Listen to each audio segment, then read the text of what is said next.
Welcome, everybody, to what is hopefully the first in a long installment of a weekly Watch with Us, where we are going to go over. Right now, it's our first one, so it's going to be an interview that I did a year ago. It's not always going to be necessarily something that I'm in or a part of. And if you have ideas of something that you'd like to see us react to, we are always open to suggestions as well. So that's definitely a direction that we can go. So this is When We Choose. This is my reproductive rights channel. I named it that because I want to. Well, I want to explore issues of autonomy and consent, really around reproductive health and reproductive justice broadly. There are a lot of ways that women's reproductive rights are kind of a canary in the coal mine for rights in general. And I think we're seeing that happening kind of now in the US, that these things, as we tend to lose them, or as more control is attempted to be exerted over our bodies, especially the most like really intimate parts of ourselves, when government and other people feel entitled to that, it usually doesn't end there. So anyway, that's kind of the overview. My name is Maven. I care very much about this, despite the fact that I have never been pregnant, will never be pregnant. So obviously, never given birth. I also never had or needed an abortion. And yet, despite all of that, I have personal experiences, and I just care very much about other women's rights and reproductive health and their safety at the end of the day, and their happiness. And I just think these kinds of decisions about whether we have children, when we have children, how often we have them, and how we have them, how we want to go through the birth process, how we're treated by the medical field. There's just a lot wrong with it, and I think that's very sad. And I think I just want women to be empowered, whether it's being empowered in motherhood or outside of it, in every way, shape, and form. We deserve to be happy, and we deserve basic human rights. That's how I feel about this. And I feel very, very strongly about it. And then, so I've got my co-host, Carrie Sweet. She is an author, and she brings I think personal experience and also medical expertise that I lack. I have a degree in cultural anthropology, so that's probably the angle that I'll be exploring most things. But I'm so glad to have you here, Carrie, to balance this part with some really needed, accurate medical information. So yeah, I'm going to turn it over to you to go ahead and give us your bona fides and whatever it is that you'd like to share, to get us started off before we jump into the show. Awesome. Well, I'm a clinical nurse specialist, which is an advanced practice nurse, and I actually have a doctorate in nursing. And my doctoral work was about autonomy in birth. So this is all of the issues around birth, and women's health and reproductive health are very important to me. I spent a lot of time doing my doctoral work on that, and I'm just excited to dive into this. And my goals are mostly provide education. I have my own personal beliefs, which we may or may never talk about abortion, but to just really look at the black and white facts as we know them scientifically, medically today, and answer those types of questions that people, because both sides of this debate have used language to try to manipulate people's perceptions, either like it's we can get into all the different terms in the future. I have to pace myself. We're Yeah. just here on the first episode. Yeah. But it is a huge topic, and so I'm really happy to dive into it with you. And that's the subject really of how this interview got started, or what this interview that we're reviewing is or was supposed to be about. So to give just a little bit more background and context, I um I've always cared about this, but when Roe versus Wade was overturned, I found that really significantly distressing, and it wasn't something that I could really talk about for a while without just completely falling apart. It was so personally devastating, and I knew what it meant going forward. The kinds of things that were going to happen, and they have happened. And if not, there's people still trying to make it happen. But ultimately, that a lot of women, a lot of children, especially, would suffer and die because of this. So where I really started to finally, I guess, break out of this shell and start to do more activism. Started with attending some protests in Washington, D.C. last year, two different SCOTUS rulings. One of them I was arrested for, just for some civil disobedience. And then the other one, no arrest, but just a protest. And the second one was really interesting because that was Idaho, the state of Idaho, basically trying to say that the EMTALA Act, which is the Emergency Medical, what is it? Liability. Shoot, I did know this. Oh, you had to warn me on those. It's the law that says that hospitals have to treat patients, that they can't just like shove them off to other people. Especially initially, it was started for um, people that didn't have insurance or weren't insured, or obviously didn't have money to pay for things. Hospitals would kind of shuttle them around. But anyway, it's a law basically saying that you need to provide life-saving care if somebody has made it to your hospital doors, regardless of ability to pay or anything else. So um, anyway, Idaho was trying to, and that typically means that for a pregnant person who is having a medical event, a miscarriage or whatever, that if an abortion or a DNC or anything, any life-saving measures, actually, maybe even if they don't have to do with the pregnancy, but medications, surgeries, anything like that that would compromise the fetus, you have to do that because you need to save the life of the primary patient, the mother there. And Idaho was there at the Supreme Court trying to argue that this that they shouldn't have to, I guess, and that I guess I can't remember if it's religious rights. I think religious rights of the doctors, that it was basically an unnecessary burden on them to save lives, the very job that they did. So anyway, the thing that was interesting about that protest is that there were almost no pro-lifers there, and that's really at the Capitol, at SCOTUS. Like the previous one, it was massive on both sides. This one, there's not a lot, and I just think even pro-lifers know, like, kind of how diabolical that sounds. They weren't there to show up on our side, though. They definitely they weren't interested in, like, protesting for, or, against Idaho and saying, "No, you should be saving, pregnant women if they're dying." But they also weren't there to protest. Anyway, so that's I spoke a bit about that, and that's, I think, how I came to the attention of Marty, who there's a whole panel of very interesting characters that we'll be meeting. But I appreciate Marty. She is ex-Mormon, like Carrie and I are. She is still pro-life, though. This is something that she's carried with her from Mormonism, even though she's deconstructed the rest of that. And so it was her idea to bring me on to the show to talk about um, not actually about pro-life versus pro-choice, but messaging, just like you were bringing up, Carrie. Um, and I admit I'm quite, I don't know what's the word, caustic sometimes. I can be inflammatory in my speech about this. This is something that I'm aware of, and I don't know if other people have gone through this too. I've flopped back and forth a lot and trying to figure out how I want to talk about this issue because it does get me so emotional and so angry, especially when I'm seeing the harm. And but then also there's this kind of tone policing, just as women in this church in very conservative circles.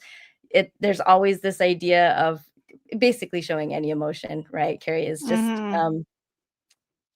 is hostile or hysterical or something. And so there's also a part of me that feels like what's happening is really terrible and it deserves, I think, the appropriate reaction to it. But anyway, maybe our guests or people watching might have some insights as well. So this panel that I went on, I had to be talked into it first. I was extremely terrified to do it. I was way more scared at the thought of coming on this show with these guys and with Marty than I was getting arrested at the Capitol, which is kind of funny. But I'm so glad I did it. And once the show got going, I feel like I kind of got into a groove more or less. And initially I thought that they were being sincere and wanting, like, really to have a dialogue and talk about messaging and having respectful conversations and dialogue and not kind of going to these places of hyperbole and stuff. Um, so it started that way, and it actually kinda ended I ended a little bit more hopeful than maybe people would think that I had any business feeling, given what happened, but, um, yeah, I don't know, I guess, I'm still not sure it's really possible, I don't know. Carrie, I feel like I've been blabbering too long. Do you have any thoughts on that, or should we just Yeah, jump right in? well, we can jump in just a second. I reacted because I've only my second viewing, so it's still kind of a hot take. Um, and I think that I represent more, since you are so analytical of yourself, and more of the audience, hopefully, and we can get into those discussions as they come up if you guys comment. All right, let's go ahead. I don't know. I'm trying to think if there's probably information that maybe I missed bringing it up.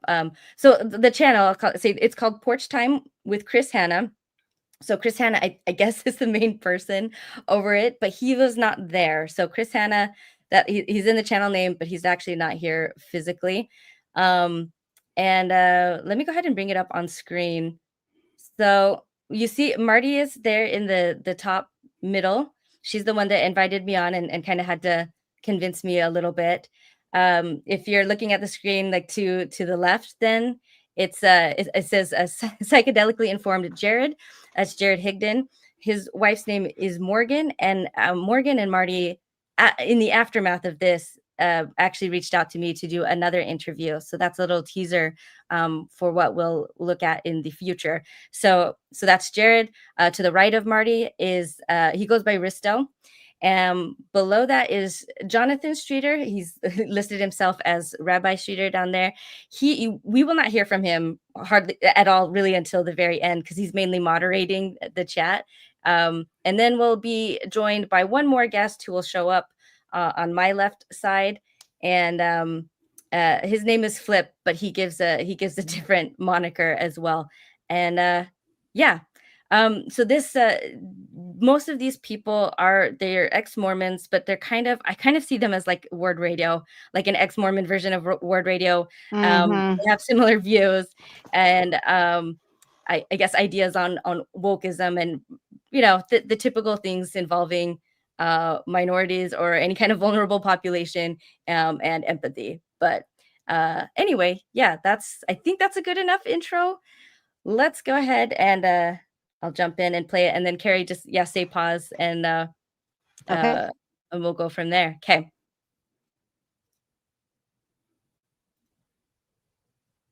So, Yeah. right. Anyway, yeah, but I All would right. love to have I'd love to have Morgan on our show sometime. Sure.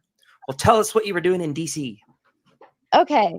First of all, I want to thank you for giving me the opportunity to come here and I guess face some pushback or criticism on something that I care very much about. So I appreciate that. So what I went to DC for was to protest at the Supreme Court over a ruling or arguments that were being given against the ADA by a very strong anti-abortion um, uh, funded media group, I guess. And the purpose of it, or I think the goal of it, was to ban, I think this is what they were going for, a nationwide ban of mifepristone, which is the safest way to have a medical abortion, and also the safest way for to complete an incomplete miscarriage.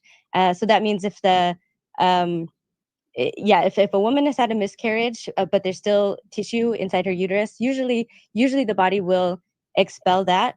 If not, though, if that remains, there can be a lot of increasing complications, up to hemorrhaging, infection, up to death. And so it's really important that when something like that happens, that can come out. So anyway, and it's also very accessible and very private. So this drug has been on the market for decades. It's a safer drug, or has less side effects than even Tylenol does. But the arguments largely were over either like hypothetical future scenarios. This is something I got wrong on my I think on my initial interview, was that I said they were hypothetical scenarios of harm to women, but it was actually about hypothetical scenarios of doctors, pro-life doctors, who would not want to give the drug to a woman coming to the ER who may have potentially taken Okay, mifepristone pause. to start an abortion and was having complications or needed help. Okay, I've Okay. just put you up. Okay. Yeah. So this was when I first started hearing this. Like, first of all, you did a great job explaining the different terms and you do a good job of not assuming that people understand those terms. And then when you started talking about the hypothetical problems with banning medications for medical abortion, I started right away. I'm like, that's my story, because I had a missed abortion, where I wanted that pregnancy, and there was barriers to getting the medication that I needed to make sure that I had the safest possible into that pregnancy. So we can talk about that another time, but immediately you're talking about not hypotheticals, you're talking about things that I've seen as an OB nurse and as a person myself, right away. So I was very hooked in. And your story is, we definitely have to cover it. It is really important, and it shows. Well, what's interesting to me is that your story happened before the overturning of Roe versus Wade, is correct? And that's the thing, is like this this kind of sentiment has, well, it's been brewing, honestly. I think since Roe v. Wade, there's been a very dedicated effort to for every step of progress we've made since then. It really is like a movie style kind of shady conglomeration, honestly, that has been behind systemically trying to make all of these things difficult. So it's definitely like, we have never been a paradise, I think, for women's healthcare. It's been a problem. Medical misogyny has been an issue, and now unfortunately it's just been given like a turbo boost. So yeah, but I'm glad you said something, because I was wondering as I was listening, like I knew the least at this time. This is over a year ago, and so I always feel a little bit squidgy like when I'm not very sure. So I'm very glad that you're here to back that up, or to correct me if I need it. So perfect. Ready to go back? Yep. Okay. Oh, here we help go. getting more of the tissue out, that they would feel conflicted in helping such a woman. That ultimately was what the arguments were for, and they were very weak, even admittedly by many other pro-life advocates. So yeah, any Sure. questions? I No, summarized that. I honestly don't I don't know like anything about mifepristone or anything like that. So I actually wasn't even sure what you were really protesting there. I guess mainly, so the pushback I wanted to give mostly was not even, I didn't even want really this to be a debate on abortion. It was more Yeah. the amount I see a lot of with culture war issues. What I view as more black and white thinking, and it's not exclusive to the abortion issue. It's not exclusive to Mormons or ex-Mormons. I think it's just happening more often across the board. And I'll have you often say I do recognize that in myself. I do think it is a problem and a particular weak point for me, especially in this area. I think because it's so close to me, I find it really, really easy to get hostile in it, and I understand that is a problem, and I just, whether I'm at a point where I don't know, am able to do much about it, or even what little I can, I guess it's something. I want to be an effective communicator, and sometimes that can be difficult. So I just, again, I think I understand why I'm here, and that you were going to talk about this, and my understanding is that this is what you're going to point out. I just want to recognize you don't need to apologize to me for anything you're about to say, because I'll admit it outright, that I have this bias, and I have some issues in this area. So so thank you for allowing me on to bring them up and to be able to respond. No, that's not. Okay, I'm pausing there. I just want to say, like, this started out really well, and I really did have a lot of hope for this. And to be honest, like, I'm really disappointed how it went, because I think almost everything that they bring up as a criticism of myself. First of all, like I just did there, I acknowledged it, that it was an issue. But I think if you watch for this, I maybe like keep account of how many times any of these men display the exact behavior that they're criticizing me for, with zero awareness, absolutely, completely none at all. It's pretty astounding. I tried rewatching this. I never watched it again after being on the show. I tried rewatching it over the past couple of days, and I was really only able to get halfway through, because it was just really really difficult. So anyway, I just wanted to express that. I guess I'll talk at the end, kind of how this interview went, I think has informed a lot of where I'm at now and the tone that I take. And I guess we'll see why. Any comments from you, Carrie, before we go back to it? Yeah, I didn't really know what to expect. I just knew I was gonna watch this video, and the tone and just how kind of collegial everyone was, I was prepared for more of that. So when it didn't happen later, it was kind of a shock. Yeah.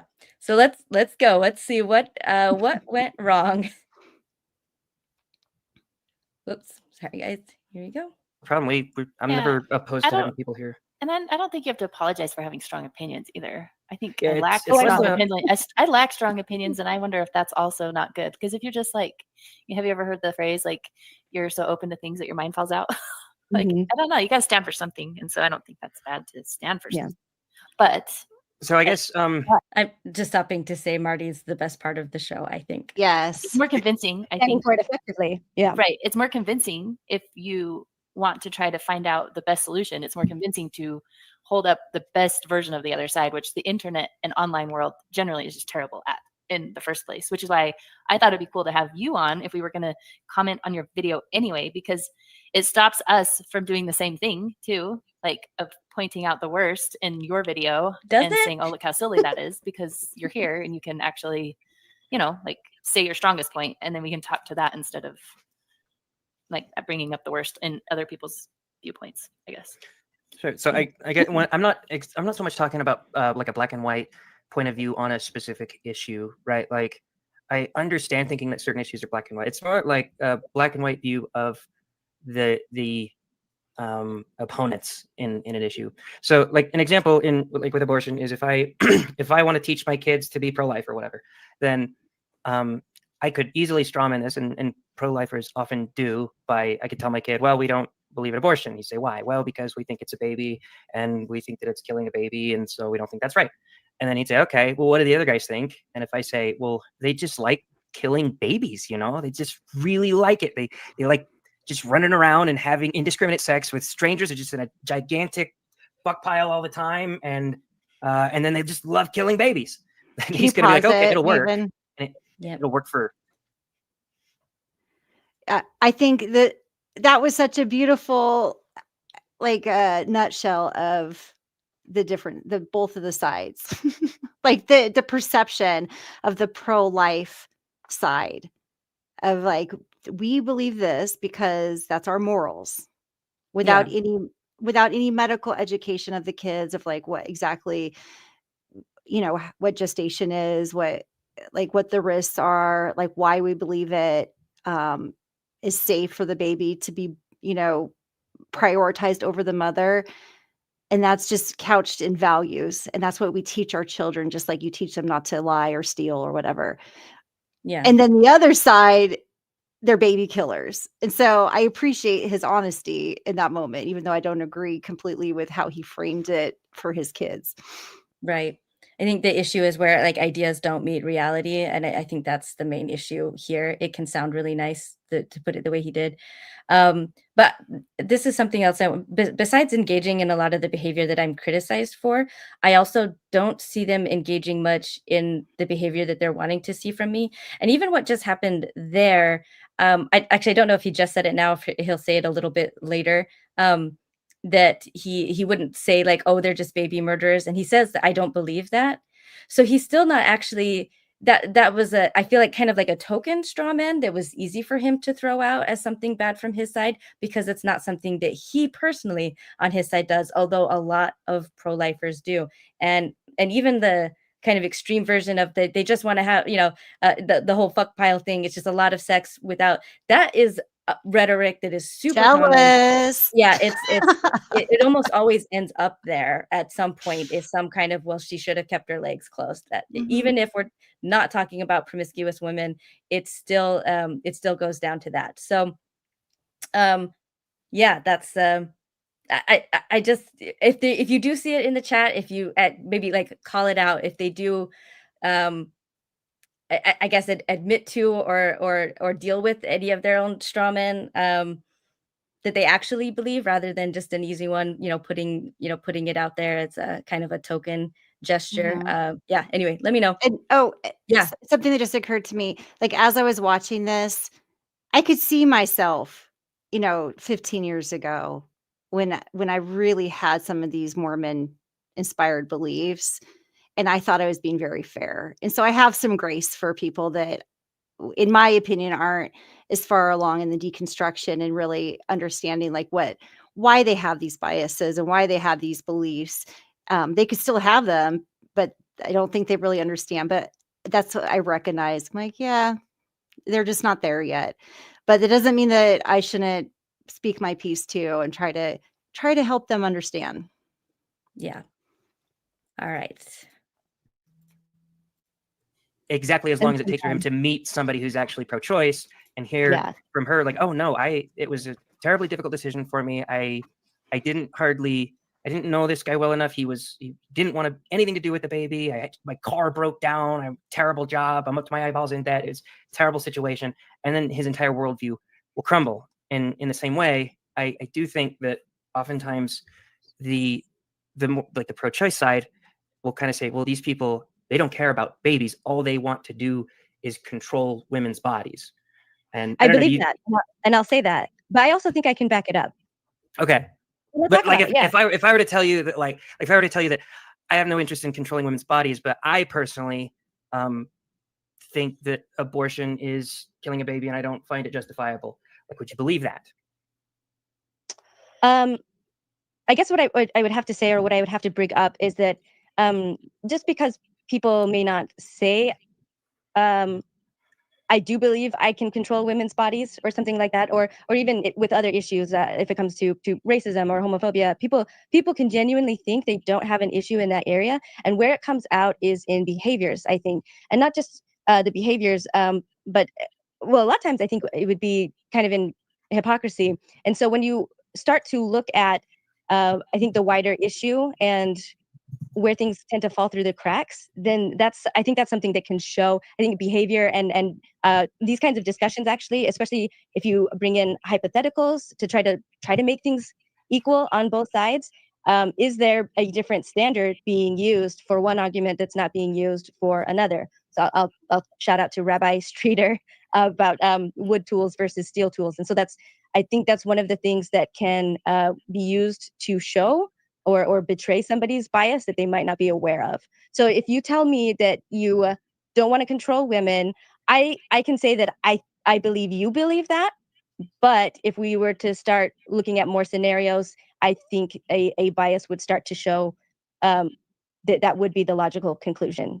So like if you looked at a different issue other than abortion and you asked me my stance on that issue, it would reveal more that I do want to control women's No, bodies? let me give an example. Actually.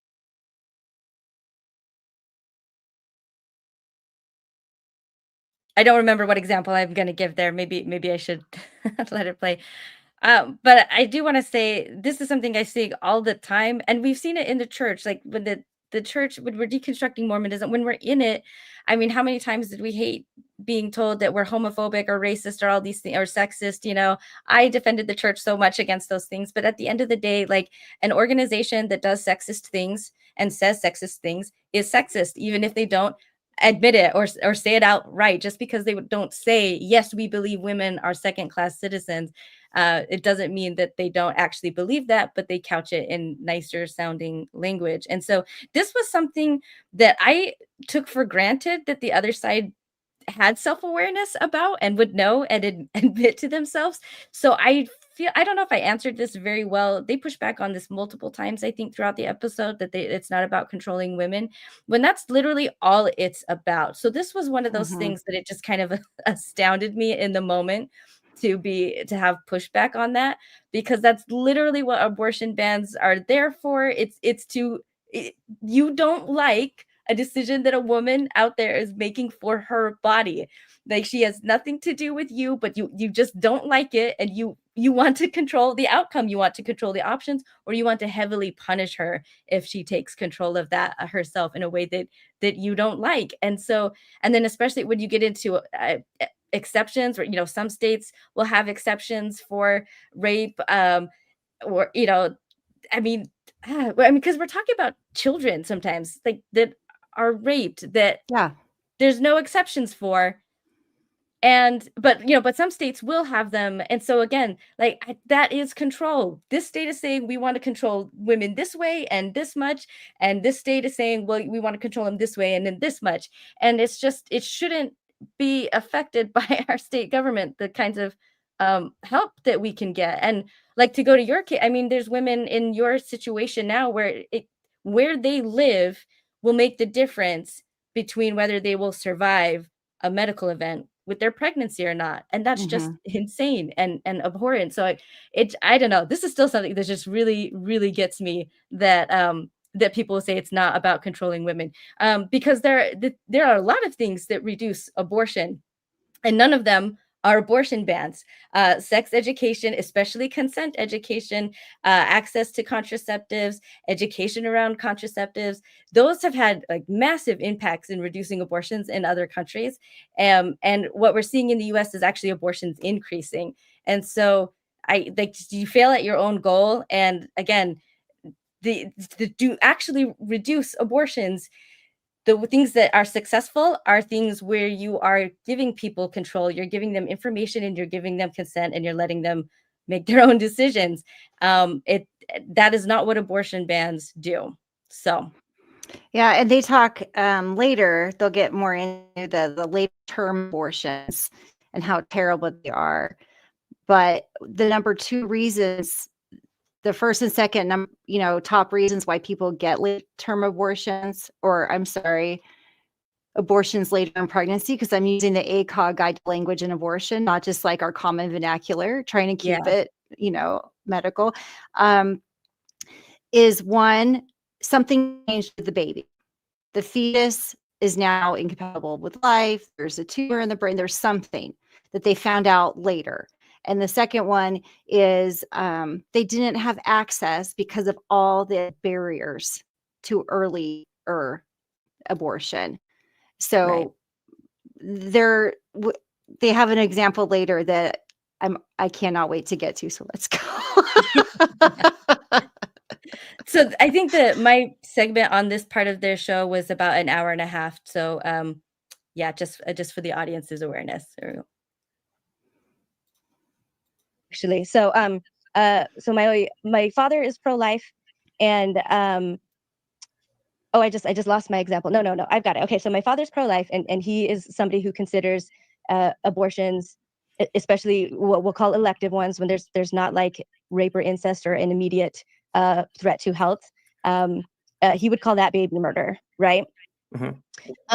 But if in his opinion I need or deserve an abortion, he's offered to pay for a plane ticket to California if I need one. This was when I lived in Utah at the time. Like, if I was not able to get one in Utah, he would happily aid me in getting one. So that's wild. Exactly.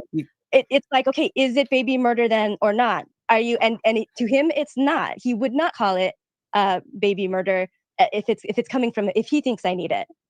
If he thinks you need it, as in like if it's like an ectopic pregnancy, or if it's a threat to your life, danger, maybe, or if he is worried, and this is something that I think really defines the pro-life movement. It is well known for, deservedly, hypocrisy. Not just people like my dad who will aid and abet abortions for people they love for reasons outside of rape or health.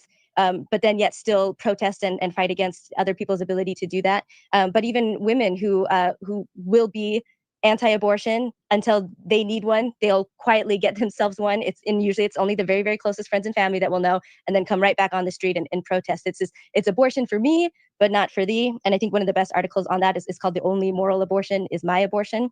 And that's where we see, a lot of these things happen. So that's an example of what I'm talking about. So, or even actually, just anyone who believes in exceptions. So when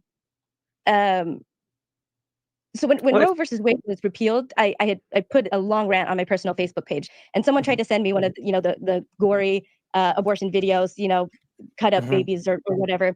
And so they sent that link to me, and I didn't click on it because I could already tell from the thumbnail what it was. And they had sent it with a message that said something like, don't you think this baby has the right to live? I don't know if they said baby or fetus or whatever, but it is a fetus we are talking about.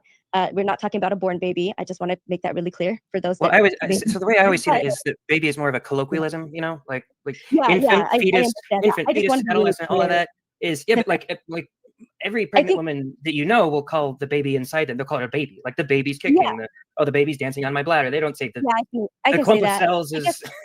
the only reason why I'll get nitty gritty on that is not because I don't want to call it a baby, but it's as someone who's been called a baby murderer because of my stance on abortion. I to me, they're not babies the way a born baby is, and I would never be okay with or condone a born child, like any harm happening. Once a child is born, that's a person, and they deserve all rights and considerations that I want for everybody. So it's I'm just pausing there to think. I think it's pretty clear, but I guess when for me the hard line is birth when someone is no longer using another person's body. And I wish I would have maybe worded it a bit better like that, because when I do think it makes it really, when the pro-life side especially will call, will use baby for a baby that's born, but also one that is still in another woman's body and still developing and still growing. That's more, I think, what's the word, like imprecise language, I guess, Mhm. and really muddies up the water. So that's all I was trying to say there. Well, I'm glad you paused, 'cause I was waiting for it to kind of stop talking about the control. Um, your dad is such a good example of he doesn't mind controlling other women's bodies by being like voting against abortion or whatever, but he doesn't want another man controlling your body because I don't know your dad, but that's his domain. Like you're under his control. And so I think they think really highly of their opinions and their ability to decide if a woman, deserves something or not. And so, um, even potentially if I was pregnant, like non-consensually, or like through a non-consensual sexual act, but my dad still felt for whatever reason that I should have the pregnancy, then it would just, at the end of the day, it's not so much up to the circumstance, but his own opinion whether I would deserve it or not. And it doesn't matter if it goes. My dad has been extremely hypocritical in so many ways, so it wouldn't matter if it was you know against everything he's railed about for other people. If he wanted it for me, he would try to get it. And I really think I'm glad I brought up the only moral abortion is my abortion. And I put the link actually in the live chat if you're there. This is just really, really common among that side. And for like in the cases where somebody's life is on the line, they think that if somebody they love is going to need it, they think that they'll be able to get it because they see themselves as differently than the sluts and the whores that they want to demonize and pretend that that's all who gets abortions most of the time. So anyway, yeah, we see that a lot. We good? Mhm. I know, like, this is I'm answering, I think, straw men that are only the extremists really do, and none of you guys are saying. So I apologize for kind of wasting time there. But just to go back real quick to this link that was sent to me, with the gory video, and the question, like, don't you think this child deserves to live? I First of all, I can answer gotcha questions like that. My stance is it does not, nothing inside a woman deserves to live more than she deserves her autonomy. So I'm happy to say that and make it flat out and stand by that. But for this person, I responded and I said, if this baby in this picture here, if this if this was a fetus in your child, your daughter, because this man did have a daughter, as a teenager, because she's been raped by someone, would you think that child deserves to live? And I thought his answer was extremely cowardly. All he did was copy and paste the church's link, on the church's handbook, saying that we believe in exceptions for that. And so I thought that was a backpedal. I thought that was a very cowardly answer. So, and when I pushed him on it, then he admitted, yeah, he wouldn't want his daughter to carry that baby if she'd been raped. She was very young, then no. So Sure, I guess that's the why problem. I'm showing, like, there's a difference. If you think that this child deserves life, but you're okay, you supposedly killing this one in this circumstances, that's an issue where I think it shows that you are there's one scenario where Well, you are are there mad scenarios at under which it's women okay to and you kill want an to adult? control them. Yeah. Well, and it's kind of hi Maven, we've never met. Hi. Christopher, it's good to meet you. So Good. you're pointing out like a hypocrisy in the view, right? It's like I'm against slavery, but I use a cell phone. It's a little hypocritical, perhaps, because I do know that people in Africa and China are Uh-huh. being taken advantage of, but for my Yeah. convenience, I just want to kind of ignore that. And so I could say I'm against slavery, but am I actually consistent in that? That's a good point. I feel like your example is a little bit more removed, whereas in my example, like we are very much talking about the same thing. If we're looking at a fetus, the same one, whether it deserves to live or die. For me, it's well, I actually don't care about I care about what the mother wants. So if the mother wants to keep it, I want her to keep it. So a forced abortion makes me feel really uncomfortable just as much as a forced birth, although a forced abortion is far less medically dangerous than forced birth is. So anyway, but I get your point. Yeah, I feel like mine is just a bit stronger in showing hypocrisy. Whereas I think for your slavery one, I think it would be more one-to-one if it was like, I'm against slavery, but I do have a slave, but that's a little bit different. You know what I mean? Well, I mean, I do think having cell phone, I think we outlawed slavery in our country, Yeah. Oh, I agree with you. I'm just but saying I don't quite see it as a one-to-one to what I did, unless you change it to what I said. But I agree with your stance, and Well, I understand where you're coming from. so I guess to compare it to, because obviously the pro-life position is that it's a human and you can't kill it, right? And so to Mhm. compare it to like Hey, there are exceptions for when Pause, we Maven. we say that there's an exception for a week. So that was an interesting. He was trying to do that comparison of I'm against slavery, but I also buy products from people that are most likely in similar or they're in slavery positions.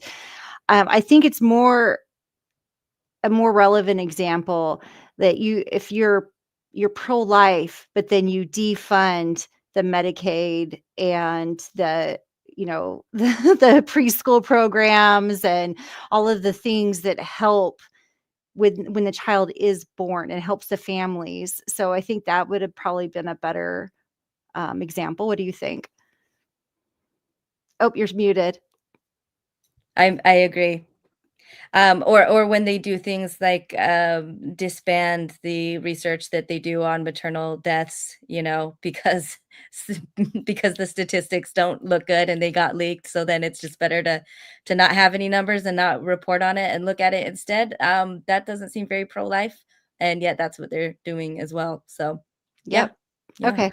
Cool. All right, We sorry. don't kill adults unless like if obviously if a man is attacking you on a subway and you have a gun, you're within your rights morally and legally to shoot him. At least most people would say that morally you can use lethal force to stop somebody from trying to kill you. So Mhm. to me it kind of feels like there's a Okay, now I'm pausing again. This is the problem with all of these examples, and it keeps happening. I feel like pro-life just really struggles to still see and understand that it's the woman it's her own body here. They talk about a fetus, they talk about what's in the womb as if it is a separate person when it is not. It is using your lungs, it's using, and I think I go into it, so maybe I'll just let past me do it. But this is what just I think is kills me and drives me up the wall, is that they can't, you know, um, acknowledge that, or it just seems they want to talk around that and not acknowledge that it is her body on the line here as well. Mm-hmm. And she's making she's making decisions about herself and Yeah. nobody else. And They we've really want to talked make that separate. I can't ever think of any scenario that can really bring it home. The the closest I can think of is also pregnancy related. When do you know what a twin to twin transfusion is? No.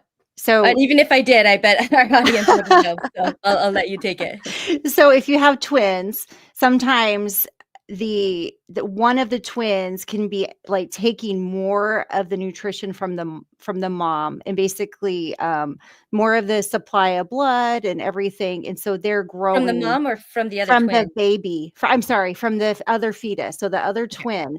And so in those cases, if it's an extreme twin to twin transfusion, then the you have to separate them, or you have to do some kind of intervention, or one or both of them will die. And so in those situations, that's another really moral like thing for the parents like to struggle with. Like, do I risk it and hope they both live? Do I cut try to go in and do an intervention so maybe the To at both least live save or one. one live? Yeah, so it's really hard.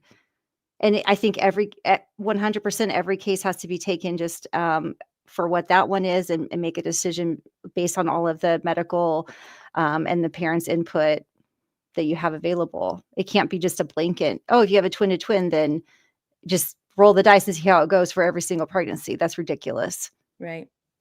Especially when like the potential result is that you have more deaths. Again, the baby supposedly that they're trying to save. Um, yeah, and I think I tell an example of this. I think it was in the part that I didn't get to, where I talk about somebody I know that had back The more in the early days IVF. of in vitro, yeah, where they would implant more fetuses just because it was really not as successful. And so I guess we'll get to there, but I think that's the other. I mean, it's the same scenario really. They rolled the dice on keeping all four, and yeah, they ended up with four dead babies when, um, if maybe they had been willing They to rolled the change. dice in that case on the mother's life too, because that's extremely dangerous. That's a very high risk pregnancy to have 4. Yeah, and it was for a surrogate too, actually, so it wasn't the mother, it was a surrogate, and so that adds additional risk too, doesn't it, on top of that? Mhm, So mhm. we've already got, and I mean, I wanna say, like, it was very generous of that woman to be willing to do that and go through that and risk that. It was just a really sad situation overall, but yeah, at least she survived the attempt, so, yeah. The distinction that you're trying to draw between shoot, I lost my train of thought. I had Yeah. flip popping in and out. I think the pro-choice movement in general sees the pregnant person as human, whereas what's inside her, like regardless of stage, whether it's a blastocyte or an embryo or a fetus, that it's that does not deserve full human standing. But I could actually still go there and still argue my point. But with the pro-life, I think it's kind of switched where the woman becomes objectified, she becomes just a body, and the person here is what's inside the woman, and they get personhood and rights above and beyond the person that they're inside of. Well, I think Oh, you could also argue that like it's already it's already illegal to kill the woman. Mhm. So it would be my idea of it is that they have the same rights. But It's so illegal. I actually didn't even want to get into like a discussion. Live Hey, with can us you and pause with for a second? We're both on the same page. So I have a Oh, sorry, go question ahead. I was moving because it. Yeah. because I did not know who this person was. His name was just Aspiring Gay. Yeah. And so I am gay. And so I was like, huh, who is this dude? Why is he saying aspiring gay? And then I thought it was kind of funny. He's like, I drink rosé, but I can't dance. I'm like, okay, that's funny. Um, what is his deal? Can you give me like the elevator speech about who he is and what his actual name is? Uh, so he goes by Flip Johnson. I don't know if I'm qualified really I think you just have to. I mean, he is who displays himself in this episode. Um, yeah, I don't actually have much to add really. Okay. But Like is my perception that he does not validate like the queer experience as a valid experience? Like he doesn't think because it's I'm that's guessing, but I would have to watch more of their show to okay. know, and I'm not interested in that either. But so in general, what I see from most of the people on this channel is that they've deconstructed Mormonism, so they've deconstructed that, and of course, for a lot of people, but either like part of who they are before, kind of deconstruct really the politics, honestly, because there's a lot of conservative politics that go along with very conservative religions, and so for some people. It's social issues that kind of bring them out of the religion. It's part of their deconstruction, whereas for others, that comes way after, like if at all or if ever. So the way I see it as basically still very like politically conservative, although they call themselves libertarians, which I call embarrassed conservatives, people that want to feel like better and smarter than conservatives. That's my perception. And so anyway, like I said, they're kind of like an Exmo version of Ward Radio and those types of guys where it's the same kind of I get dogging on anything woke, basically. So yeah, so LGBTQ is woke, and so I'm guessing, if I were to guess, they probably think that all queer people are bitching a lot more than is necessary, and you know, Okay. just like women, the problems we face aren't real problems. We're making it all up. That's what I would assume, but I don't Okay. know. I openly invite people who want to know more to watch their show, I guess, and find out for themselves. Okay, that's a Yeah. good, because I was just, I had no idea who he was. Me And neither. so, Yeah, so I'm like, everyone was new I to don't me want to except just automatically assume things about people from the first impression, but the first impression was very poor. Yeah. Poor. Yeah. Okay. You would Is that you could also argue that like it's already it's already illegal to kill the woman. Mhm. So it would be my idea of it is that they have the same rights. But Unless it's so illegal. I'm not. I actually didn't even want to get into like a discussion. So these are people in. all right, damn it, did the same thing again that I did before. So that was the comment that I actually was going in on. I thought that you were on the same one where he says it's already illegal like to kill the woman. And I didn't quite hear what I said because I was kind of talked over a little bit. But basically, like what we're with these abortion bans, I feel like they are basically legalizing the killing or allowing women to die in ways that like if doctors allowed any other patient to die in those circumstances, just like letting somebody bleed out and just standing there like thinking like we can't do anything, or dying of sepsis and not giving life-saving treatment, I think that's pretty damn close to basically sanctioning. I mean, they're sanctioning for women to die in birth, like when they could be saved, and they don't care. Honestly, that's how I see it. So anyway, do you thoughts? Am I getting too extreme there? I don't, well, that's kind of my perception. Yeah. The women are second class again. And also, I was shocked that you said that they feel like they're libertarian. I'm going to tuck that away for a future episode because I don't think they know what libertarian means either. No. Yeah. Yeah. I believe that people say that to you, but I'm just wondering. No, John Dehlin says it repeatedly. John Larson has said it. I mean, look, I've been in the ex-Mormon scene for a long time. This is mainline dogma amongst a certain scene in the ex-Mormon crowd. And I mean, and it's not just the ex-Mormon crowd. Like, frankly, it's the LGBTQ activist crowd. This is a common trope. So is it because you advocate that people aren't LGBT, and do you advocate for their rights to be taken away or anything like that? What? No. Why is this being said about you? Because you podcast? No, well, very simple. I'll tell you right now. I'll just lay it straight out there. I don't think we've met. You seem nice. I don't think so Hope this either. goes well. No. I got to tell you, I I'm years past tapping around the bullshit.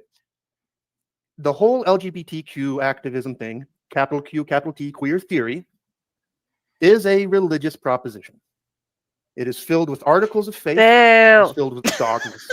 One of these dogmas is first that gay teens are killing themselves at outrageous numbers, which is not evident. We don't know that. And there's not much to actually indicate that. And there is, in fact, a lot of things to point away from that. But even then, this is what I was getting at. From the dogma, from like the article of faith view of queer activism, anyone who does not affirm those dogmas is necessarily homophobic, anti-gay, wants to, quote, take away people's rights, which is not an actual thing that is happening anywhere in America. Nobody is having their rights threatened on the basis of sexual identity. It's not a thing. Pause. Okay, I wanted to defer to. I am not going to take down this argument right now. I just want to point out that I have issues with it. This is the level of intellect that we've got really going on the whole show, honestly. Yeah. Oh, and also, I was actually going to type a comment just to like put it up on screen and not say, but there's a concerted effort not to have this data specifically, the connection between, especially in Utah, like with anything related to the church's involvement. But I have heard so many stories, and I know so many people myself who have been queer, and I identify as queer as well. I only know one other person besides myself who has not been suicidal at some point, coming Mhm. from Mormonism, wanting to and realizing that about themselves. For a long time, I was the only one. And then there was a bi woman who told her story on Mormon Stories, and she had said that. So, yeah, there's a lot of like things that I guess rants will go on that could be their own episode. Mhm. So we'll just Yeah, say but that. so you just met this person, like he launched in and then thought, "Oh, hi, nice to meet you," which is good that he circled back to that. But I thought you asked really good questions, like why are people saying that about you? Trying to draw out like who he was in shortest amount of time. So kudos for you, because even this is my second time watching, it gets me so upset. It's like he just wanted to like throw everything out there of all the wild things that he doesn't agree with and the agendas, um Right. just kind of to what Off it topic, no like what is it when you kitchen sink someone or sandbag, like you just like throw like a gish out. everything. Yeah. And Yeah. then okay, now go ahead, Maven, and tell us why you support this crazy thing. Yeah. No, that's one of the things that is so ironic about this episode, because again, just to to remind everyone, it was supposed to be about dialogue.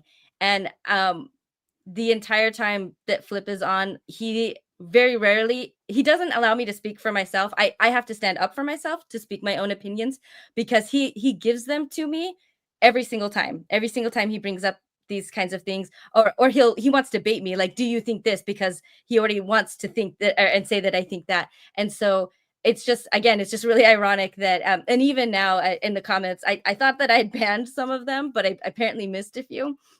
So I got them out, but they're already in here like trying to start arguments and make me as like the extreme radical in this.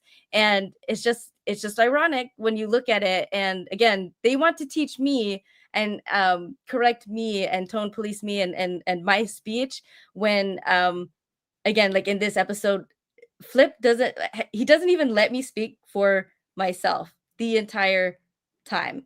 And he's not just rude to me, but he's rude to every other member there, his friends, supposedly. It was pretty wild.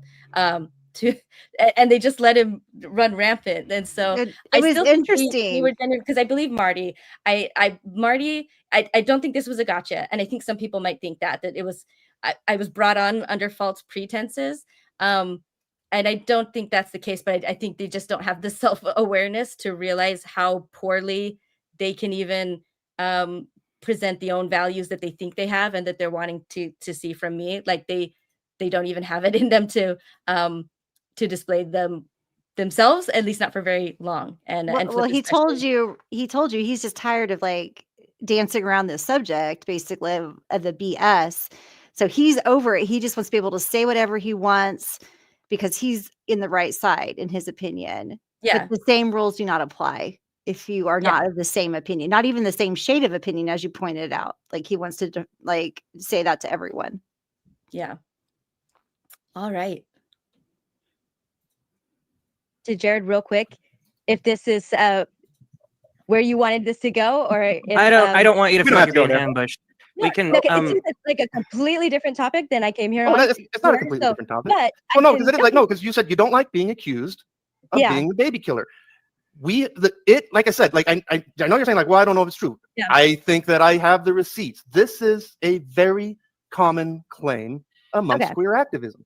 I think that that's a Hypothetically. terrible thing to say about somebody. Yeah, I do think it's terrible and maybe not effective. But if we were to say hypothetically, that you could be convinced that there is data to support that. Let's Oh sure, go no, I'm into open. okay. But like that's things like this is the thing. So then the would claim you has been feel made like very strongly, and nothing has been yeah. presented. I'm not Okay. saying here new, but in general, like Well, this is I guess I'm with you then, because that claim is being made. I disagree with it, and I disagree that there's been evidence to make me change my mind on that. So Well, What is the evidence? So We don't have to go yeah, there, but if I that's think how what you maybe feel, what if you're Jared, saying yeah, I think there maybe isn't what evidence for this, then yeah, sorry. I think what Jared was getting at was kind of there's a mindset, and I see it as someone who has wandered into the Mormon world and Catholic worlds recently, and wants to hear from people that have different perspectives than I do. When Roe got overturned, it was kind of a moment for me to want to hear, like, I'm against abortion, but I wanted to hear from people that had different perspectives than I do, to hear what they think and to hear what the best arguments were on that side, and not to just need for that other person to be wrong the whole time. And I see this a lot, especially in the religious world. It's like, I can't listen to you. I need for you to be wrong. And I need to kind of view you in this really, like Jared was saying, black and white negative way.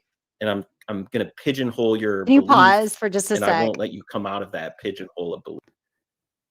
Okay. So at this point, Flip completely checks out of listening to anything that's going on and is studying that wine bottle so hard. And so I don't know what's on that wine bottle, but he is studying it. So just notice.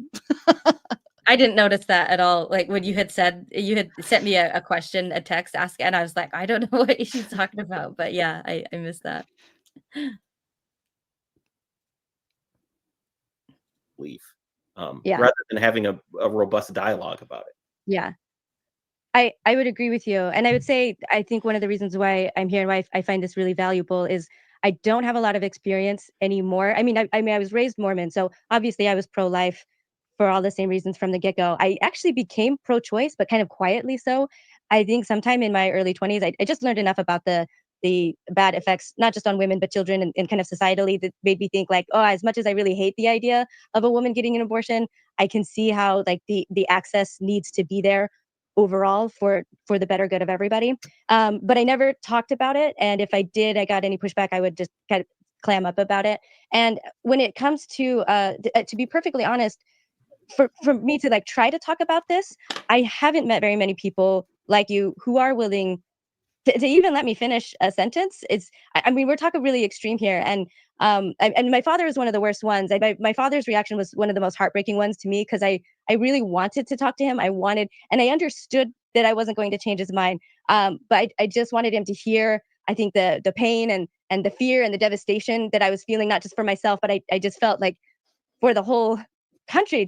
I just knew how bad this was going to be and turn out, and I knew, like, this is going to kill women and children. This is going to just wreck families. This is going to do so much evil harm to people. And my dad we wouldn't even let me talk. It was just continually, like, being shut down. And so I I think for that reason, it's difficult for me, first of all, to see the other side as anything but dogmatic and evil, honestly, sometimes. But to talk about it, or to feel like I can talk about it, you guys are giving me a space that, like, I've really never been in before. I'm honestly genuinely trying to think, if there's what Steve Pinecker actually, we had a brief conversation about this before, very brief, but he's the only one I can think of off the top of my head where someone who's saying they're on the other side, they're pro-life, you know where we could talk about it, and I wasn't just, like, being shut down and called a baby murderer, or my fears, like, when I was trying to say, like, it is they're not going to just stop at states' rights here, but they're going to push for national things, of course. And then when we were talking about, I brought up, rape victims, minors especially, and my dad would just shut it down, like, oh, that's fine, they can get an abortion for that. But, like, tell that to the raped minors who are giving birth right now, like, that doesn't change the actual reality for the people that are facing. And I know it just seemed really cruel and very cold-hearted for someone who doesn't have to face that at all, ever, even really, like, have to genuinely think about it, not for themselves, to just really flippantly kind of act that way. So anyway, I think, am I kind of answering that? That has been my Yeah. experience. And I- again, that's why I'm so glad you guys are here to at least let me talk about I it. have one thought, I guess, you were talking about, you don't want to be called a baby killer, but I think the thing that stood out to me when I watched I don't Jean's, care, honestly, No, but I don't think it's true. it's not It's just true. propaganda. Yeah. But you do think it's true that anybody that wants to regulate abortion in any way wants to control women's bodies. Like, to me, that's an equivalent thing on both sides, and I wouldn't use either of those. Yeah, no, But I think that's you are awkward. Like, the okay with idea one that, of them. like, There's some Right. Midwestern grandma somewhere who, Uh-huh. just because she believes that God loves all the little babies and they all deserve a chance to go, that she is in her mind in any way, shape, or form wanting to control women's bodies. Like, that is just absurd. It's such a dumb trope, you know. And like, I mean, also to kind of skip to the end, or not skip to the end, but like, because again, I don't, because, and I'm prepared to back this up or to make this argument. In my opinion, it is the feminist core that is the biggest, one of the biggest, if not the biggest stumbling block stopping us from getting some kind of reasonable national abortion policy. Because like, and sorry to, I've got a lot on my mind. Let me start this I know. over. To give you There's the so good many- part, because the tree kind of a thing. so There's a lot like of branches. my opinions, I'm 43, and my opinions on abortion have not shifted since I was a 19-year-old Mormon. And my opinions on abortion make Pause. everybody angry, because I believe All right.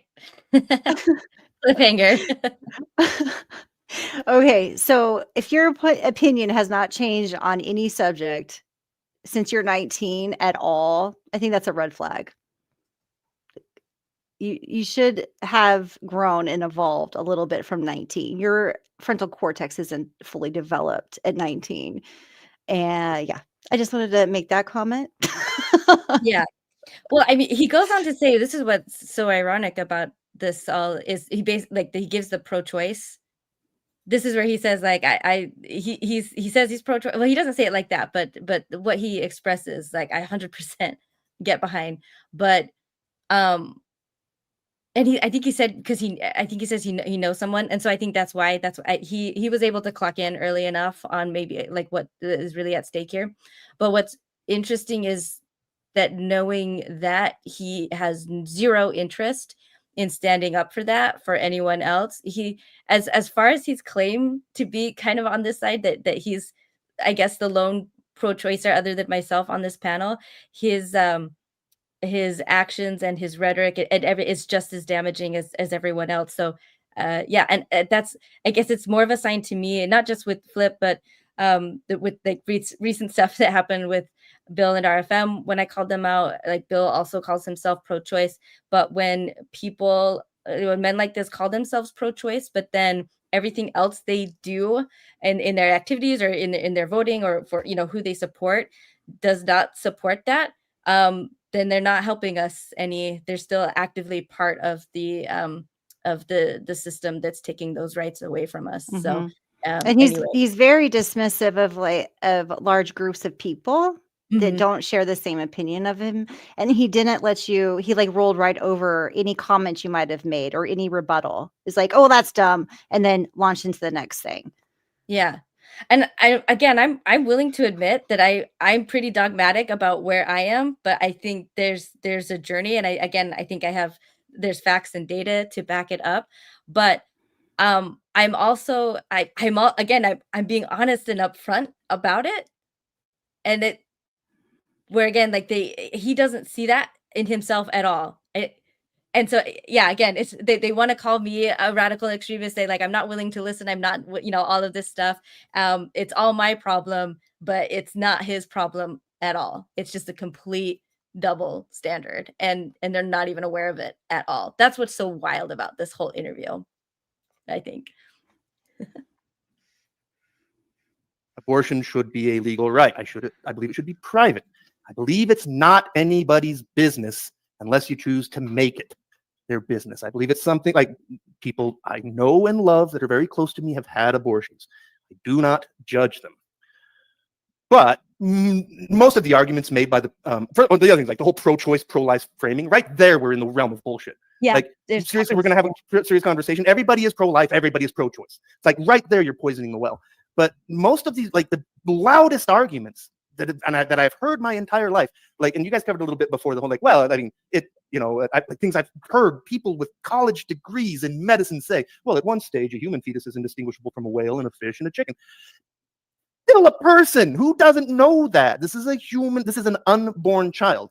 And a voluntary abortion is ending the life of an unborn child. I won't call that murder, but you're killing an unborn child.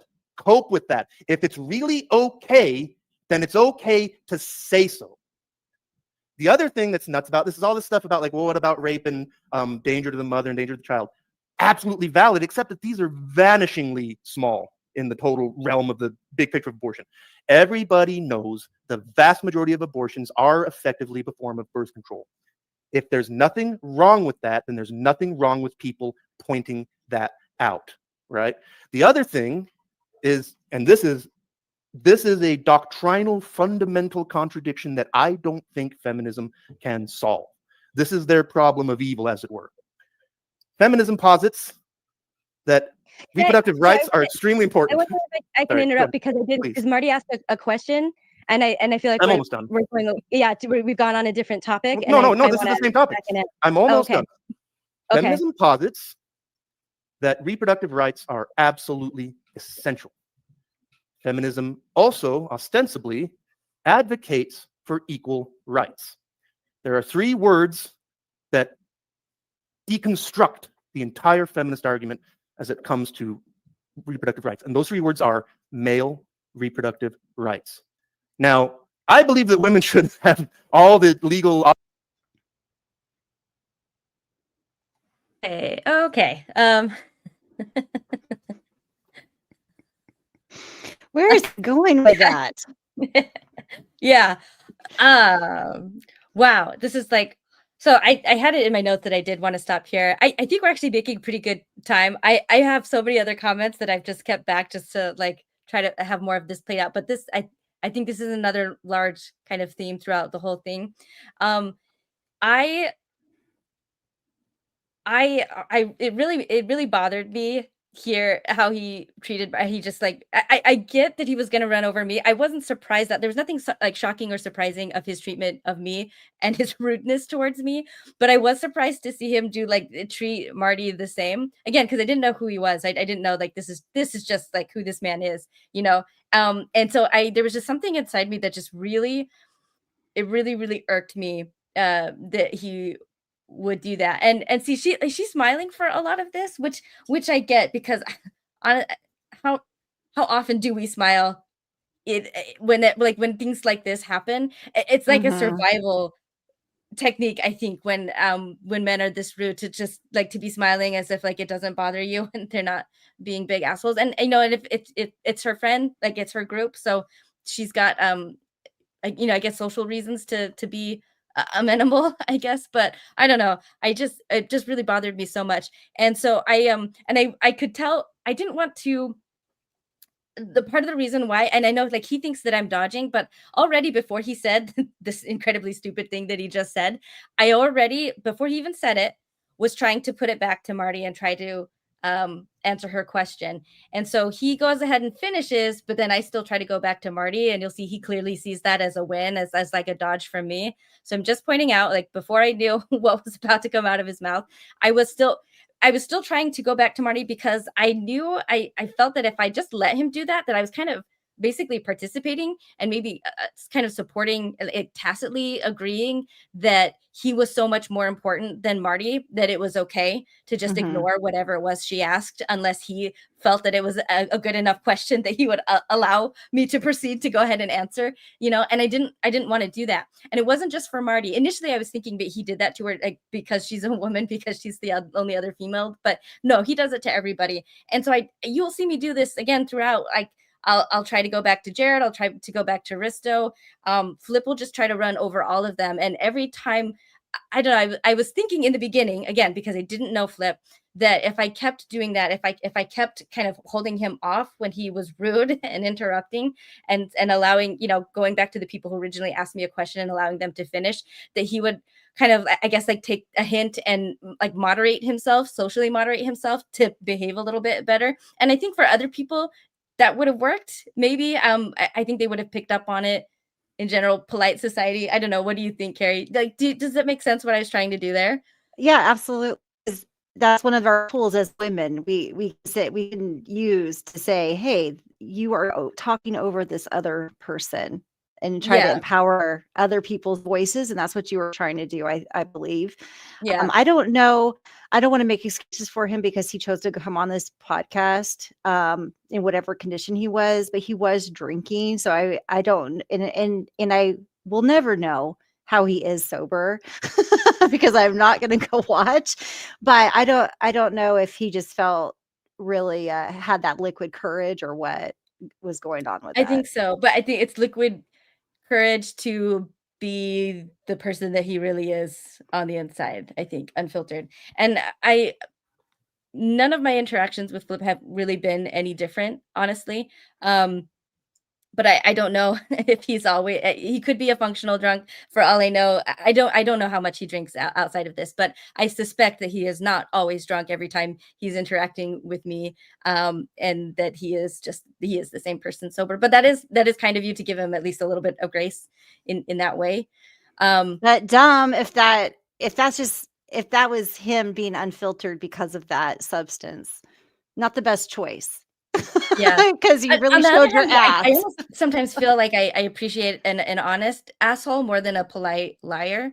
And there are times where I feel the others are like playing word games. Basically, you're trying to manipulate words, manipulate meanings, to try to get around a point.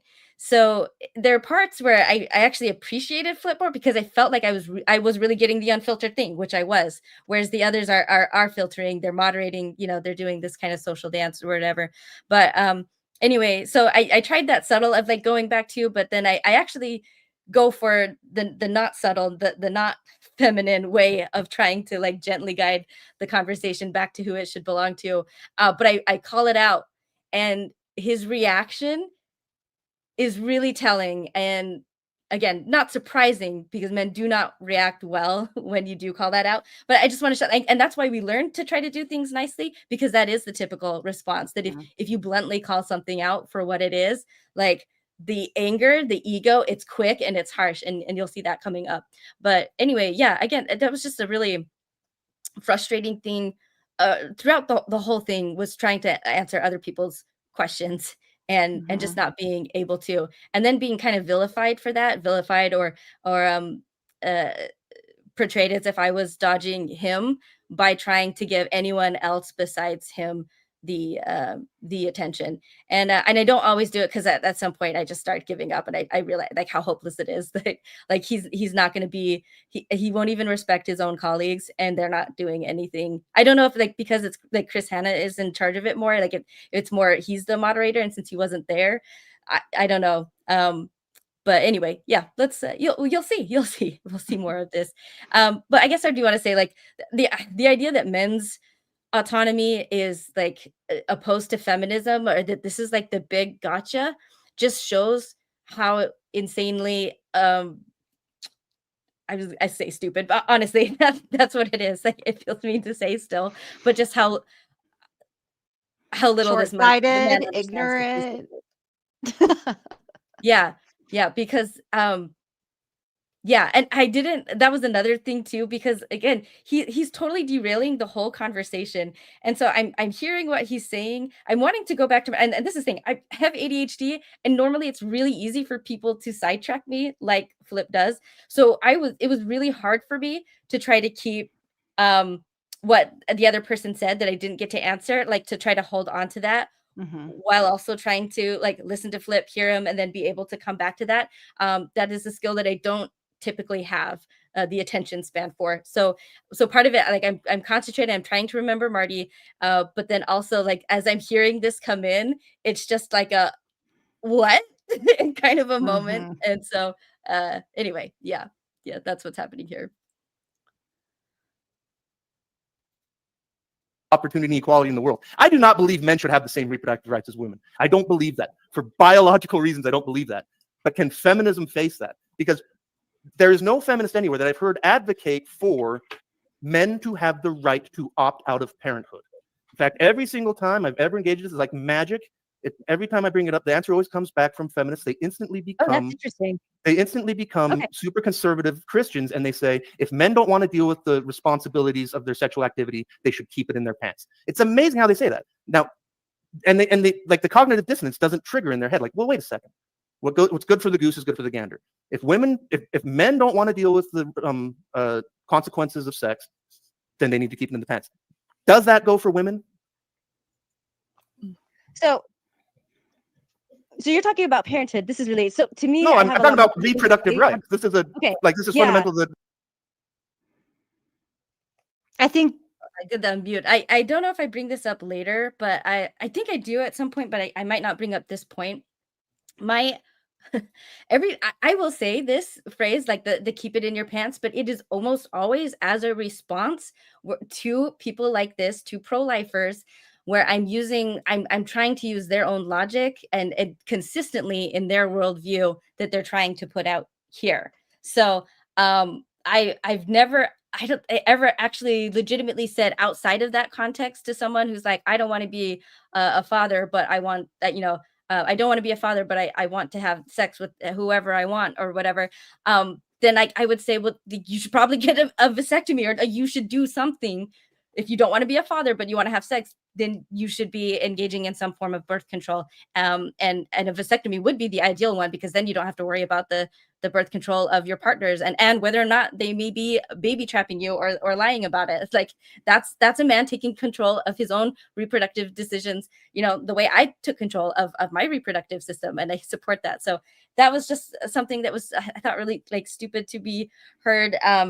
And it makes me think of flat earth, because flat earth is the other, like, I guess, conspiracy that I have the most experience with, because one of my brothers fell for that, and it's a whole thing. But they will do these kind of like gotcha videos where they're trying to do what Flip is doing here. They're trying to use their complete misunderstanding of our framework to debunk our own framework. And one example is gravity, because they don't believe in gravity. And so they'll go in their backyard, they'll have a tennis ball, they'll have a bottle of water that they'll dump over it and show that, the water dripping off. And then they'll say, if something like, I don't know, it's just insane. Like, if oh, I just lost it. Like, they'll basically point to the water dripping off the bottom and be like, "How do the oceans stick to the globe?" And it's just this whole like, checkmate, globe tards. If gravity is just gonna pull it off the bottom, and it's just like you are so. It's just so like patently, fundamentally wrong on the basis. But that's how I see this argument. Honestly, it's that level of like, haha, I gotcha. But he's Well, I right. Like, think what's good for the goose is good for the gander.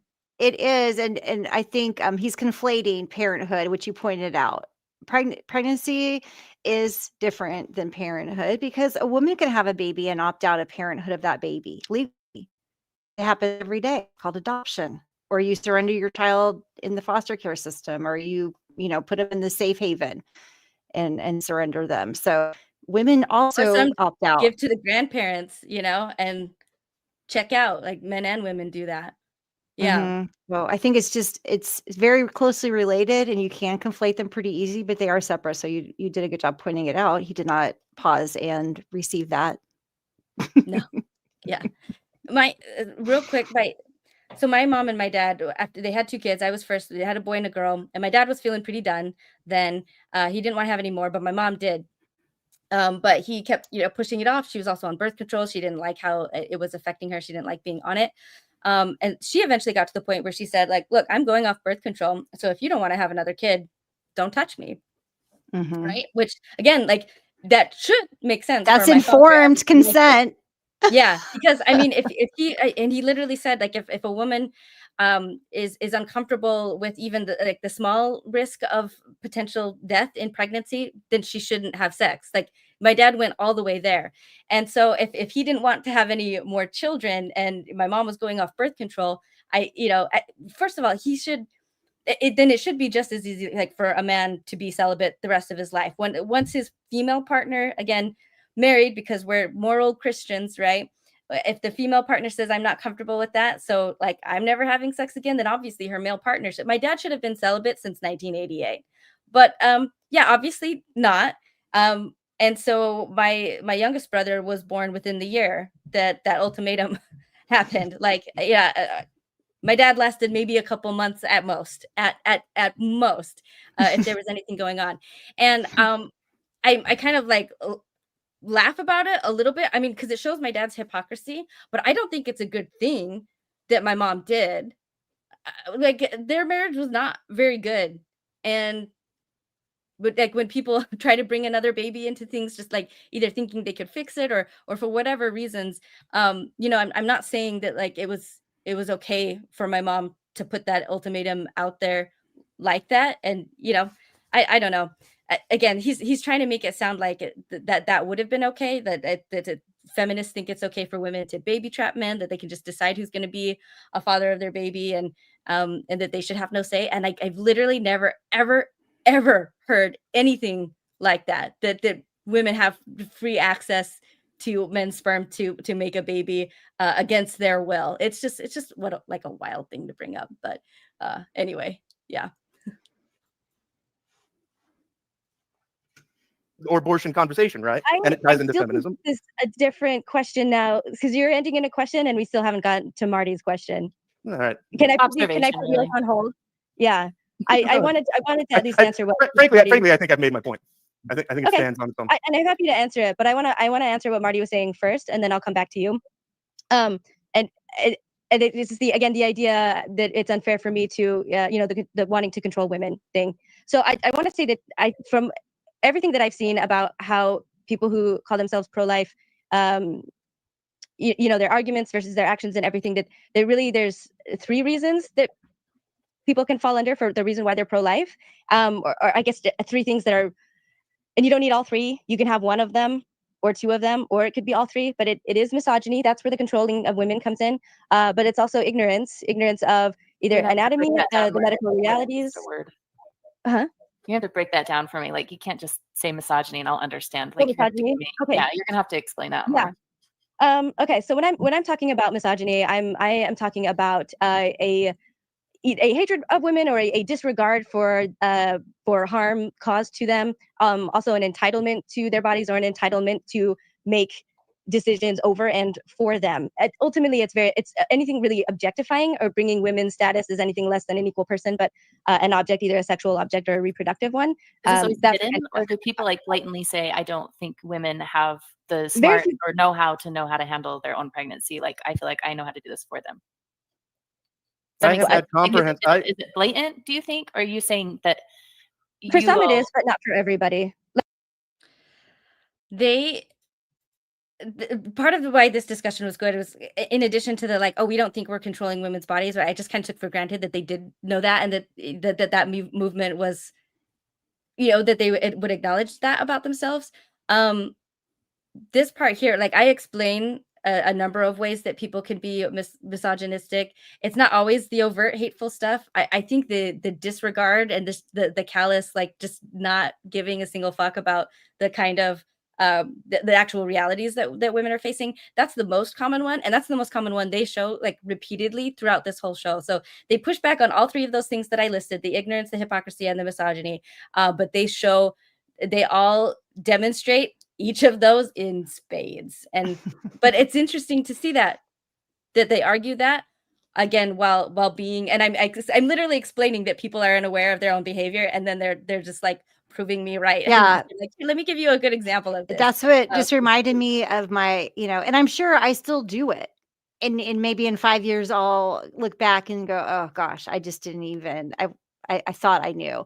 But it just reminds me of those Mormon days where I'm like, of course I love everyone. Of course, gay people are people or whatever. But then my actions did not line up with that. So I didn't really believe it. I just thought I believed it. So I think they think that they believe that Absolutely. that they're not controlling women's bodies. Yeah. I just wish they were open to the idea that to looking at that behavior and seeing it. But I think for them, that's really only the first hurdle, is that they have to say it or think it themselves to be willing to look at it. But I don't know. I don't know what it would take. Like I said, people can That's like not hidden feel that misogyny. they're misogynist, but if their beliefs and actions are separate for men versus women, then I think you can be ignorant about being misogynist or racist or any other thing. So it's not always blatant. Very few people are willing to say that, but I have seen people who admit that and seem proud of it. I guess my concern is that when it's like a hidden thing, it can be basically placed over anything. And so then there's not really, You think you like know what I mean? it's not defined, so it's kind of just getting, I'm slapping it on as a label. Well, Well, like, you're if a you, if you It say lays the there- groundwork for witch hunting, frankly. You're if chasing you, ghosts. yeah, if Okay, you say, I see if what you you say mean. that there are 3 things, if you are one of these 3 things, then I can prove my thing true. But then one of these things, misogyny, could be interpreted in any way, then boom, you've got your person, and then your thing is right. Right? Is that kind of what you're saying? Or am I No, not I don't think so. I think words mean things. So Well, I let me let you finish the 3 points. so it's well, I think pro-life is defined by misogyny, ignorance, and hypocrisy. Okay, so I So- guess my question is like it seems like So the my whole grandma- thing the was like, grandma do we was want? talking about, she may not want to control women's bodies, and that might be true whether or not, you know, it's hidden and mistaken, or let's say like genuinely does not want to control other women. Okay, but maybe what her issue then most likely is ignorance on all the other things. So Yeah, how do you I have think- how do you have conversations with pro-life when you start with that? Yeah. With See, I that. don't have many conversations with pro-life, but that's Well, a really I good question. think I can see why. Can I ask? So- I guess Okay, hang on. Because Just honestly, if you're I will thinking ask about for help. someone, I'm gonna ask think about for somebody help. like me, right? So think of someone Yeah. like me. You got your 3 things. Okay, so you got your misogyny, your ignorance, and your what was the last one? Hypocrisy. Hypocrisy. Okay, so the hypocrisy usually comes from like having an abortion. So if I tell you that I am pro-life because I think that it's a baby and it should have rights, we don't have the hypocrisy because I've never paid for or tried to get somebody to get an abortion, right? So I haven't been a hypocrite yet. The shoot, what's the second one? I keep forgetting them. Misogyny. So, Mhm. the misogyny is the one you got to, and the ignorance is. I guess I'm curious what I would be ignorant of in that case, because I would say that I think it is a human life. So what would I be ignorant of by labeling it a human life? We would have to. I think we would have to go more deeply into things like what a human life means to you. Is the woman a human life? Are you also including her in this, or is she just the object encasing the human life that No, you care more? Okay, this is one of those ways where again, like they're displaying it that like, of course we see women as human, and it's just like on a surface level, of course they do. They don't see us as like a different animal or something, but they're denying her humanity, like as her human experience, like human rights, just as a whole separate person that is deserving on her own of all of the rights that they want to give to the fetus inside her. So again, this is just one of those things where they're like, they think that they're caring about the mother also, but you can't if you are overriding her will, if you're trying to control her body in ways that she doesn't want, and ultimately whether or not it will be harmful for her. But yeah, but then I don't know, again, it's just, this is what is I think there's. I'm sorry, I talked over you. Yeah. we both No, I have wasn't quite wrapping ADHD. up for it. Yeah, go ahead. So to me, it feels like that women have rights and they should have equal rights. But if you're a mother and the moment you get pregnant, then you fall into this category, then you have an obligation to give your life to that baby. Yeah. And so, but I'm a woman before I was pregnant and after. So and I'm someone's baby. So when do my rights get cut off? It seems to me as soon as I become pregnant for the first time. Right. And that's really hard to reconcile in my brain. I agree. I think for good reason. It's just so interesting to me that they don't see what they're taking away from a human being when they're so focused on the one that's the potential one that's growing. And but that's the misogyny right there. It's the fact that they can't see it, that it's just so natural for them to see women like naturally as incubators, and Flip will show that like really strongly here soon. That that they just kind of see it as like a neutral and not incredibly like risky and painful and uncomfortable, and just something that we might actually not want to do, and that could possibly be okay. Because even women like who want to be pregnant and have been pregnant many times, like you, like nobody wants to be pregnant all the time, like we live most of our lives hopefully not pregnant. And so to be like, what's the big deal about being pregnant? Like, it's just, maybe it's not a big deal for some people to be pregnant, but that doesn't mean I want to be pregnant right now, or that doesn't mean that a pregnancy right now could be bad for a multitude of reasons. So yeah, it's just, but again, that's the misogyny that they're like doubling down so hard on, Well, that is not there, that they can't see. I think some of it is also just like that bias that's baked into us as Mormons and probably other Yeah. groups of pedestaling women as mothers. And we feel this, and this is a whole other topic, but like we feel this in that church of the ultimate is like a mother that has children that are also good Mormons. And then there's kind of a tier system. And like if you're single, then you're lower of a woman. But there is so hard for them, I think, to just accept that a mother that they pedestalize, now I can't even say it, but Pedestalized? it could choose this for herself because we're meant to sacrifice everything. And that's our role. So it gets so far into what we like. They don't know how far they are into that bias of like women are supposed to be angels and they're supposed to be saints. And Yeah. And so we're reproductive beings like on earth, and then also continuing into heaven. That's a little yes. bit extra we have above the other religious deconstructionists, is that, and so I think it really is baked in that our purpose, like that's the thing we're supposed to be, that is our ideal state, is a reproductive one. And so to not be reproductive, that is the aberration, really. So if you're infertile, then you're pitied, or if you're, I don't know, I'm child free by choice now, but I would have had children if I had married younger. But anyway, but to be like my age and child free and not want to have children at this point, these are all aberrations, and these are all, we can see in the greater society like a lot of hate for women without children, for that reason, because again, it's the base, it's the natural to be reproductive. So that's why they don't see any issues with forcing it against our will, and that's sad. I have a hypothetical that's relevant. Women are, well, hang on, I want to hear it. Sorry, what's that? I said you're not necessarily off the hook for hypocrisy yet. I mean, if I fund an abortion at one point, then no, there's other would be ways. hypocrite. Okay, what else? What else would be hypocritical? Do you feel like somebody should be forced, any person should be forced to use anything about their body to keep someone else alive or prevent them from dying? Nobody say military conscription. Nobody mentioned military conscription. Hang on. So I think if you engage in an act that causes you to be somebody to be dependent on your body, then you kind of owe it to that person. So like if I'm rock climbing, a car accident, and and you their kidneys are damaged, and you just happen to be I just want to pause and say, like, there, he says it right there, that you owe it. We owe it.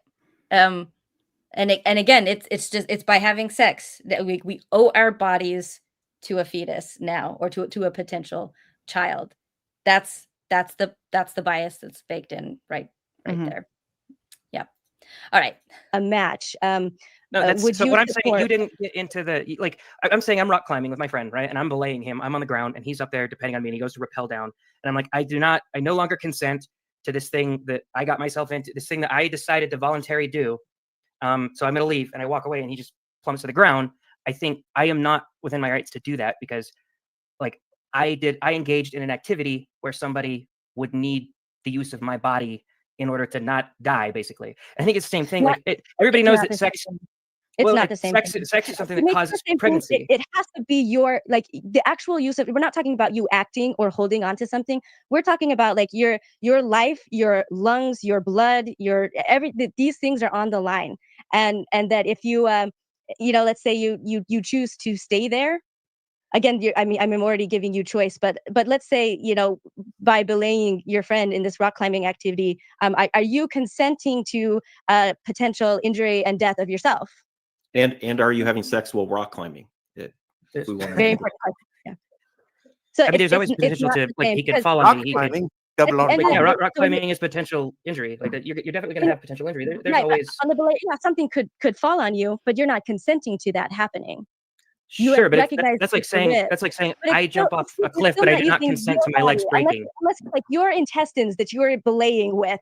It's not an It's not an Well, I am equivocation using my because body. I'm your using body my body to belay him. as an action. It's not really like your organs and your health like it is when this is what we're talking about. Like a fetus is inside the human body, so the oxygen is getting from the air that the pregnant person is breathing. It's their lungs that's filtering it out. It's their kidneys filtering out waste material. It's their heartbeat that's beating and supplying the blood flow. It's their body. So that's I know you want to try to separate it out, which I'm fine Maven, doing. Separate Can it you out, take pause fetus for a out, second? we're let it- talking.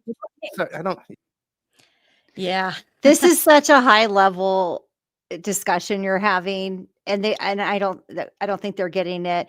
But even though pregnancy is the way that we reproduce as mammals, and so it's natural, your body as a woman when you're pregnant, your body sees that fetus as a foreign object and will try to get rid of it, and that's why a woman's immune system is tampered down.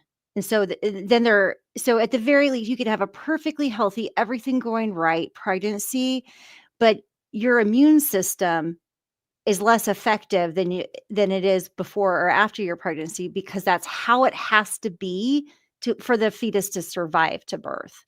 And so, I did not know that. yeah. I mean, I knew like about the negative RH factor, blood factor in women, which is I think a part, but I didn't know that generally that it's kind of more broadly Yes. applicable. But that makes sense. Yeah, so you're susceptible to more infections in general and other things. So to say that that it's not dangerous, or that it's just easy peasy whatever, is completely wrong. But Yeah. also, our own bodies know that sometimes that fetus cannot be there because the body is trying to keep the mom, the primary person, alive, Right. because reproductively, the more chances she has to have a healthy pregnancy, the better. So that's one of the reasons why miscarriage, spontaneous abortion is like 1 in 4 of pregnancies, because it's not a perfect system to begin with. So I Yeah. just wanted to point that out as Right. we're discussing And this. just because it's natural doesn't mean that it's ideal. Like, Yeah, cancer's natural also. I'm not right. Like, comparing a fetus to cancer yeah, there's directly, all but kinds yeah. of things that go wrong with our body that are natural, either just internally that we're like born with, or that are a consequence of external factors, or even like to go more with pregnancy, like multiples. That's always incredibly dangerous, and especially in the past, without any kind of those were almost always fatal. Usually, like twins can be okay, but anything more than that is just like almost guaranteed, or almost guaranteed to have killed the mother if she had 3 or 4. But but that's natural too. So, and again, there's so much that the modern world that we live in today with medicine is really against nature or to make up for nature.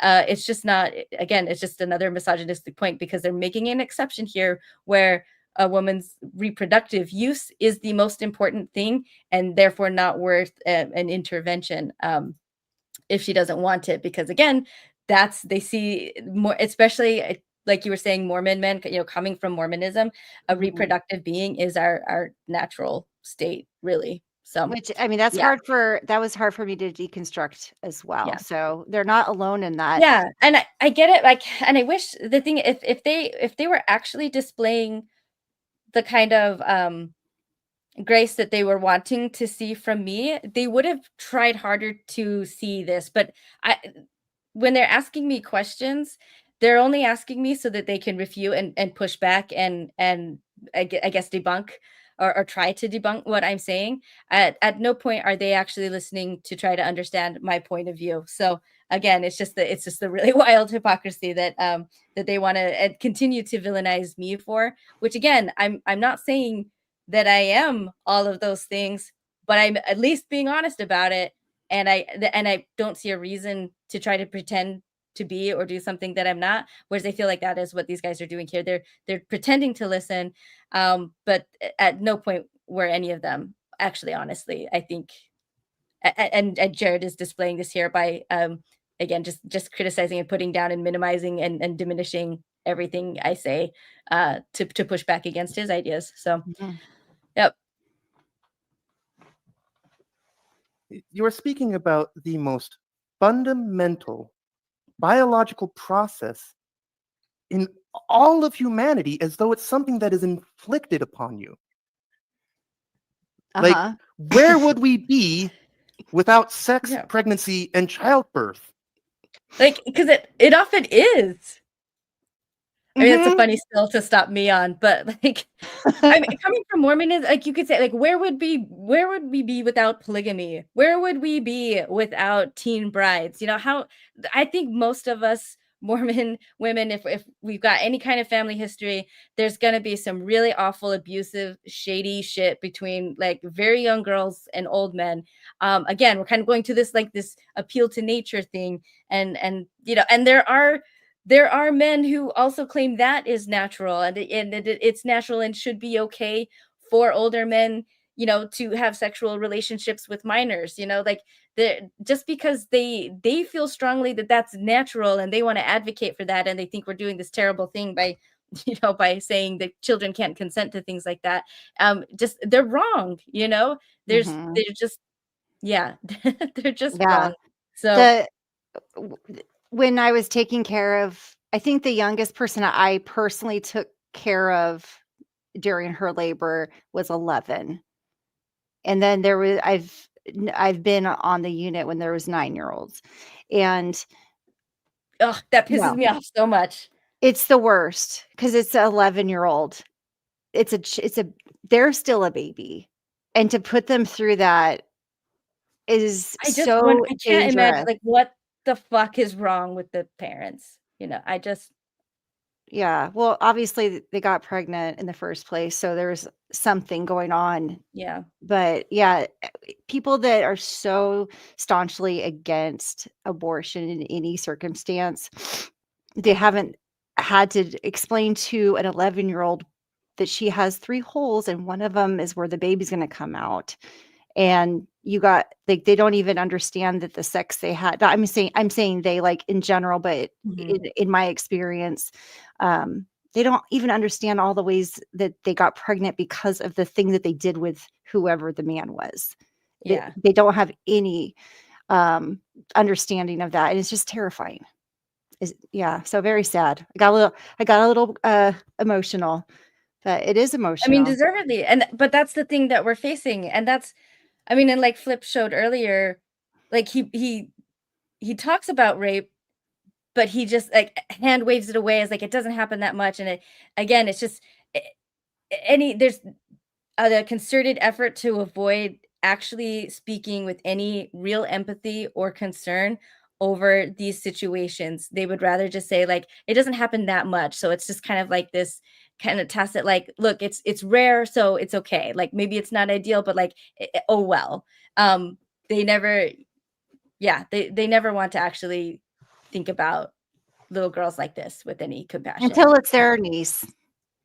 Until it's their niece, and then maybe they'll have a different opinion because maybe, but maybe not. And that's the sad thing, is that there's quite a lot of parents that are willing to inflict a lot of harm on their kids, and yeah. So okay, back to Flip. Like, it sucks. It's hard, but like it's not a prison sentence. Nobody sentenced you to womanhood. It is inflicted on a lot of people. No. If it's not consensual, it's not okay, and that goes the same for sex. What is inflicted? Biology? You were born a woman. You have the equipment to reproduce. Not by myself. The universe did that to you. Whose fault is that? So I don't want to get off into the weeds. I want to stick to the point. What was the point? Are you? Well, the point. I mean, sex is a part of human life too, but we don't think rape is okay. Yep. But that's the way that people reproduce. Actually, there are 10,000 times that I've watched personally on the internet, on TV, on the news. And it's not just feminists that do this, but the whole when the bad guy gets sentenced and they say, "Well, I hope he gets this fucked part. in the ass every day." Like that happens disagree. on all sides. It happens Yeah, all the that's time. And I've heard 10,000 feminists That's talk Marty that way Man's about one rapists. I feel like, Anyway, I feel like They that's are very Marty was- pro-rape in that sense. I think and Marty that's was in not the my middle argument, and of, that's not my belief. So. Well, but Well, that's out there, right? so- Because that's things because feminist talks about this thing called rape culture. Now, the feminist version of rape culture is a fantasy; it does not exist. But this thing I'm talking about, where people talk You're not- about the rape Jesus. aspect of prison life as being like a bonus to incarceration Not as a far as the bonus. punishment. No, No, prison they rape is say it as like, you know, horrific. it's I really like, find it abhorrent that it's played for jokes or laughs. no. Oh, they're not joking. I don't think they're They're joking. antagonist. I think they're very sincere about No, this. but even like in media, it's played as a joke. You know, if the bad guy gets Well, raped, no, I mean, anything can be a joke. I'm saying that I have seen reality enough it of this is to know really that horrific. I've So I'm seen the wrong enough of person to it. argue with on this, and the same with conscription. I come from a military family, and I'm against it for either gender, for Well, other for other reasons. well, So okay, how much do you know about history? appreciate you being on here, but I really feel like every time I'm asked a genuine question by Marty or an attempted question by Jared, I feel like you're flying in and derailing the whole thing. No, I don't. Okay, this this is the part that I was talking about. He doesn't agree. He's Yeah. just railroading everything, whatever. This is the part I call him out, and look how well he takes it. I'm gonna go back just a little bit here. Saying that I have seen reality enough it of this is to know really that horrific.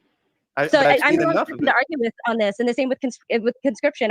I come from a military family, and I'm against it for either gender, for Well, other for other reasons. well, So okay, how much do you know about I history? appreciate you being on here, but I really feel like every time I'm asked a genuine question by Marty or an attempted question by Jared, I feel like you're flying in and derailing the whole thing. No, I don't appreciate the spike. I don't- That's BS. I'm totally on point. I don't appreciate you either. So Yeah, no, I know. think But, it's and the better reason to is talk maybe about because Jared and I'm doing the Jared. equivalent. Just What I'm I'm doing here is I'm doing the No, equivalent of like when you're in Sunday school when you were 5-year-old and you asked how did Noah fit the dinosaurs on the ark. This is a world-breaking question, and I'm breaking your world.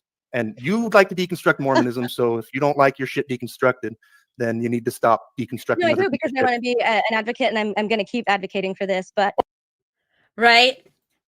I had to mute myself because I'm like, he's just like, and I'm telling you, and you're taking Yeah. it. And I'm like, I'm rocking your world. Like I know. yeah, just the fact that he could turn in like the very legitimate and obvious to literally everybody but him behavior that he's engaging in and will continue to engage in, and then and be like that can't possibly be true. Like I'm just attacking him now because he's rocking my world. Just like the smugness, the arrogance, just the delusion. It is off the charts. It's absolutely like it's not a stretch when I compare stuff like this to flat earth, because it is that level of just, ha, gotcha, you sheep, you believe NASA, you believe the government, like you believe it's just like wow. Well, did you feel schooled in that moment, Maven? Did you come to a No. greater knowledge after that comment? No, I called him in out, and I see a man whose ego just got hurt, and he his instinct in that case is it's always instantly to put a woman down, to put her in her place for doing that, and that's what I see happening there 100%. Oh no, I'm an advocate too. That's why I railed against feminism at every opportunity. I know, it's just funny that you guys are here to talk to me about how effective I am in things, and then I have Aspiring Gray come in here and railroad me there.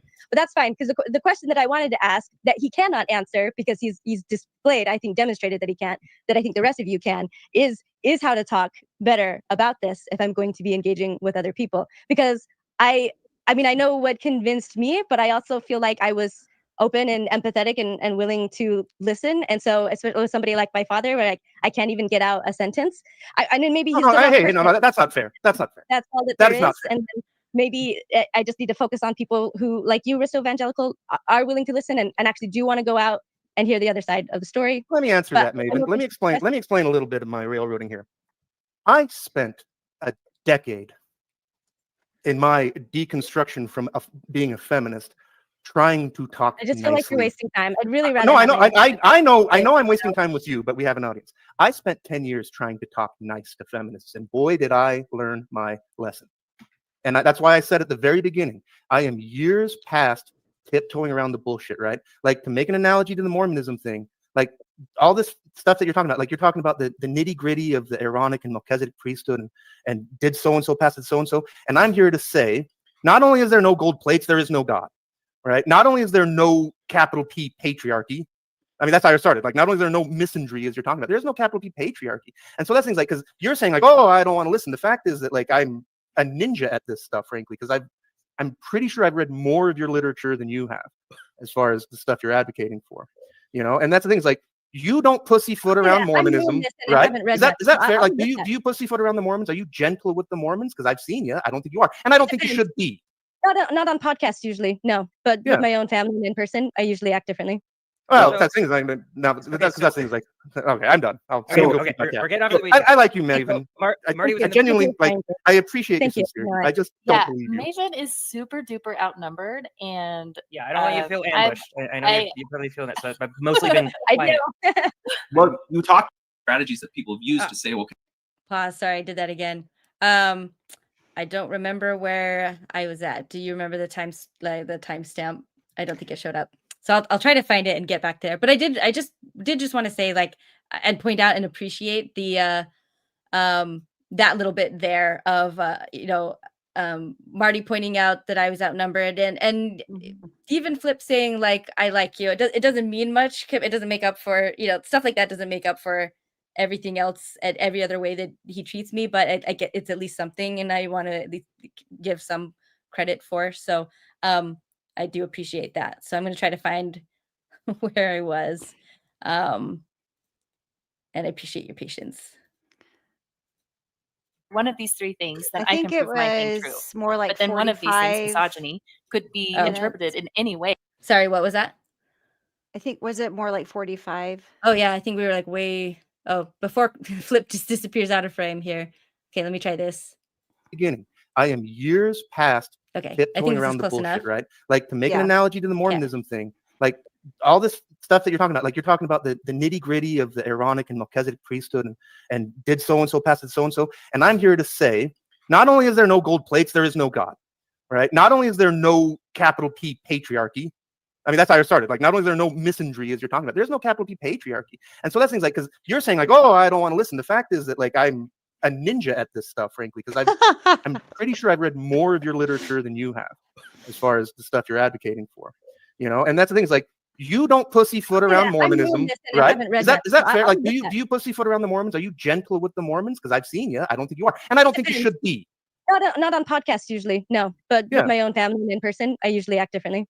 Well, that thing is like, no, that thing is like, okay, I'm done. We're getting off the weeds. I like you, Maven. Marty was I genuinely like. I appreciate your sincerity. I just don't believe you. Maven is super duper outnumbered, and yeah, I don't want you to feel ambushed. I know you're probably feeling it, so I've mostly been quiet. I do.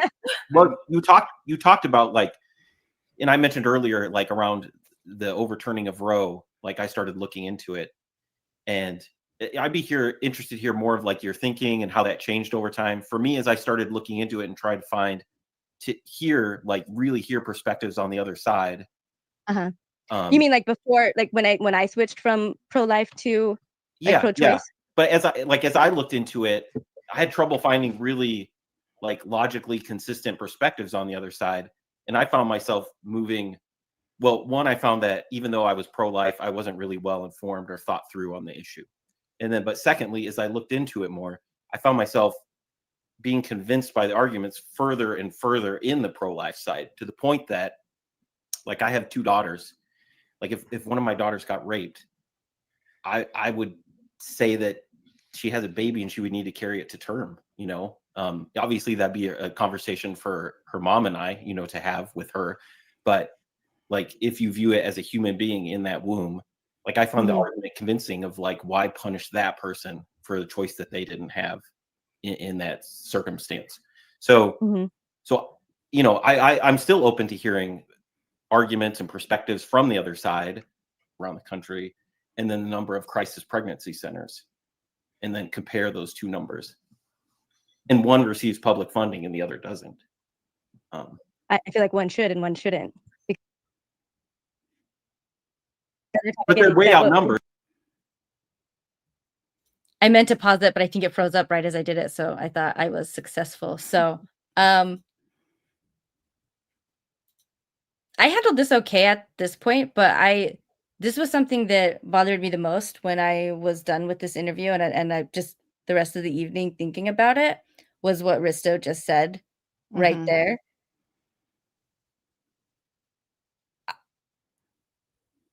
I know. I mean, I'm sure you know. It boggles my mind that a man can feel like a good dad and feel like a good person and feel like he cares about his daughter when like being willing to just to extend his own daughter's assault so much more violently, the assault on her body, and make it like so much more protracted, so much more dangerous, so much more damaging. I mean, and like literally life threatening. uh, how does any man think that he's a good man and willing to put his daughter through so much more harm on top of what she's already been through? To just drop that so casually is just wild, and it's fucking infuriating. And so like Risto was really nice on that, and but that's what really gets me, and I think what really shows just like just how evil it is out there for women and just what we're up against. Because even like you know, little girls who really think their dad loves them, he's you know caring for them, feeding them, clothing them, all this thing, but yet there's a way that you could be harmed or even killed that they just feel that they can feel so casual about, and again just feel like, well, that's what your body is for, and like it's not ideal. Like there's sadness there. I will acknowledge that. I will acknowledge that they care, but you can do all of that. You can care for an animal, you can care for a child, you can be really, really sad when they pass, and you can be responsible for their passing, and you could have been able to help it. But, you know, in the case of a daughter, she wasn't worth it. Like the rest of her childhood wasn't worth it. Her future wasn't worth it. Her mental health wasn't worth it. Her physical health wasn't worth it. Like her life wasn't worth doing everything to protect. And it's just so disgusting. I thought it was really interesting by that kind of disgusting and just short-sighted when he said about his hypothetical situation, his grandchild, the fetus of his daughter. Like they didn't do anything wrong. Why should they be punished? But his daughter didn't do anything wrong. So why should she be punished? If that, I have a 12-year-old female that loves babies, that loves little kids, and it would be really hard conversations if she became pregnant because physically she is not mature enough. It'd be a Yeah. very high risk pregnancy at this stage of her life. And I think it would kill her to think about not having that baby. But that is, again, something that we would have to work through, and it's case by case. And it shouldn't Yeah. be up to me to talk to your daughter and make that decision for her or vice versa. That's her decision. And I would ultimately support what she decided, and I would make sure she was informed about the risks. Extremely informed. Yeah. Yeah, and like everything, and then I would support her decision, even if I didn't agree, which I don't know what I would even think, because you don't know until you're in that situation and you know Right. all of the variables. Right. But it was I like sad.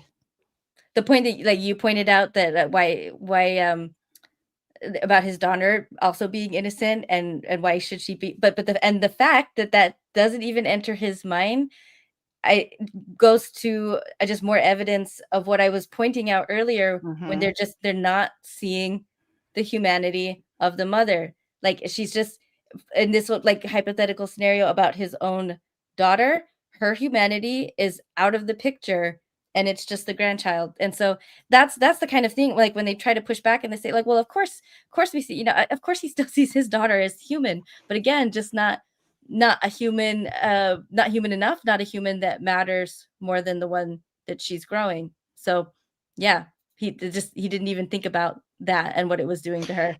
Yeah, and he kind of he said I would have to decide, like, I and then I would have to talk to my wife, and then I was like, what? So this is a conversation, but then he quickly followed up with, and with her, like as the third person. She's the first Right. person.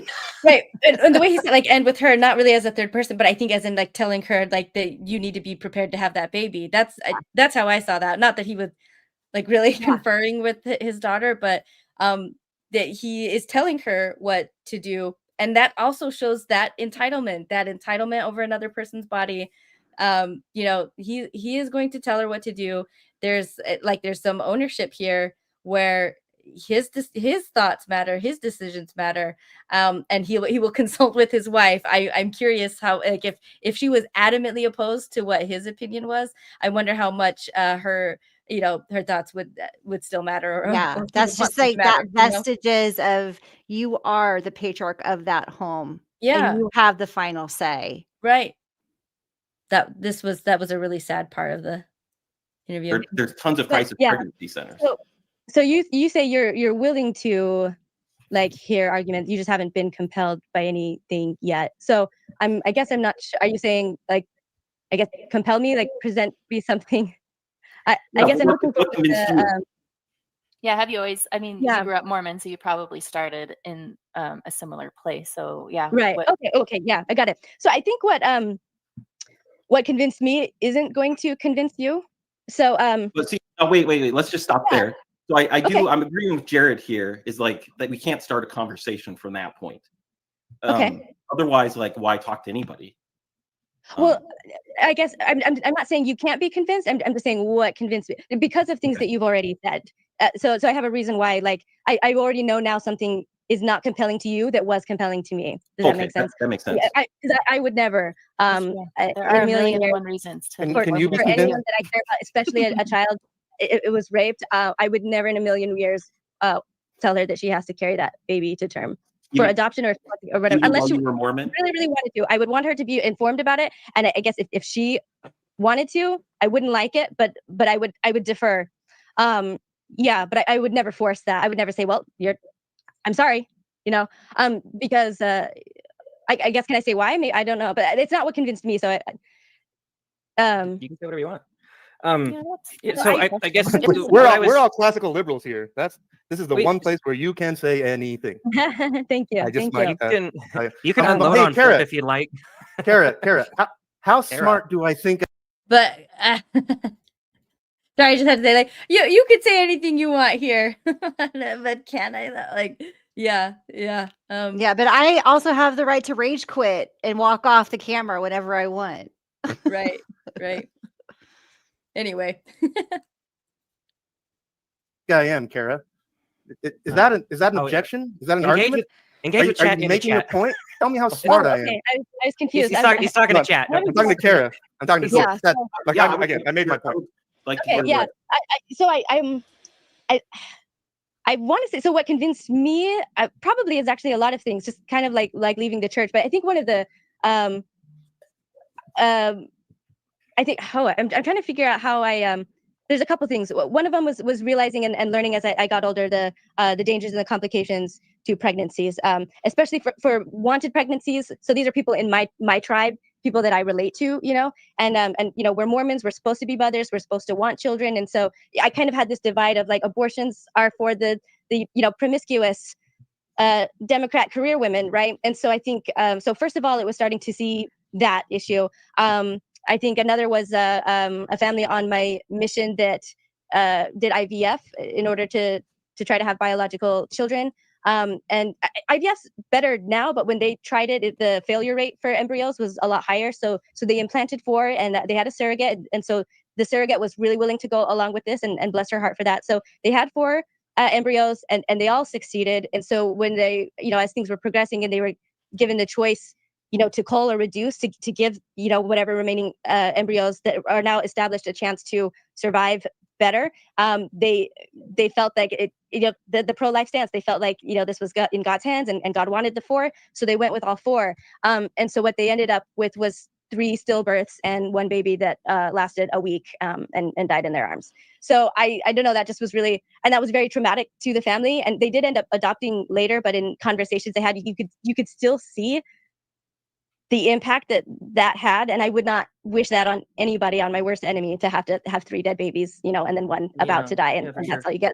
So that was something that kind of made me, think like, because I didn't like the idea of culling either, 2 of them, but anyway, so that was something that I just was kind of like, that sounds horrible, and I hope I'm never in that position to make that decision, because I just, nothing feels really great, about that. And Yeah. then the next was actually learning more about like the societal things.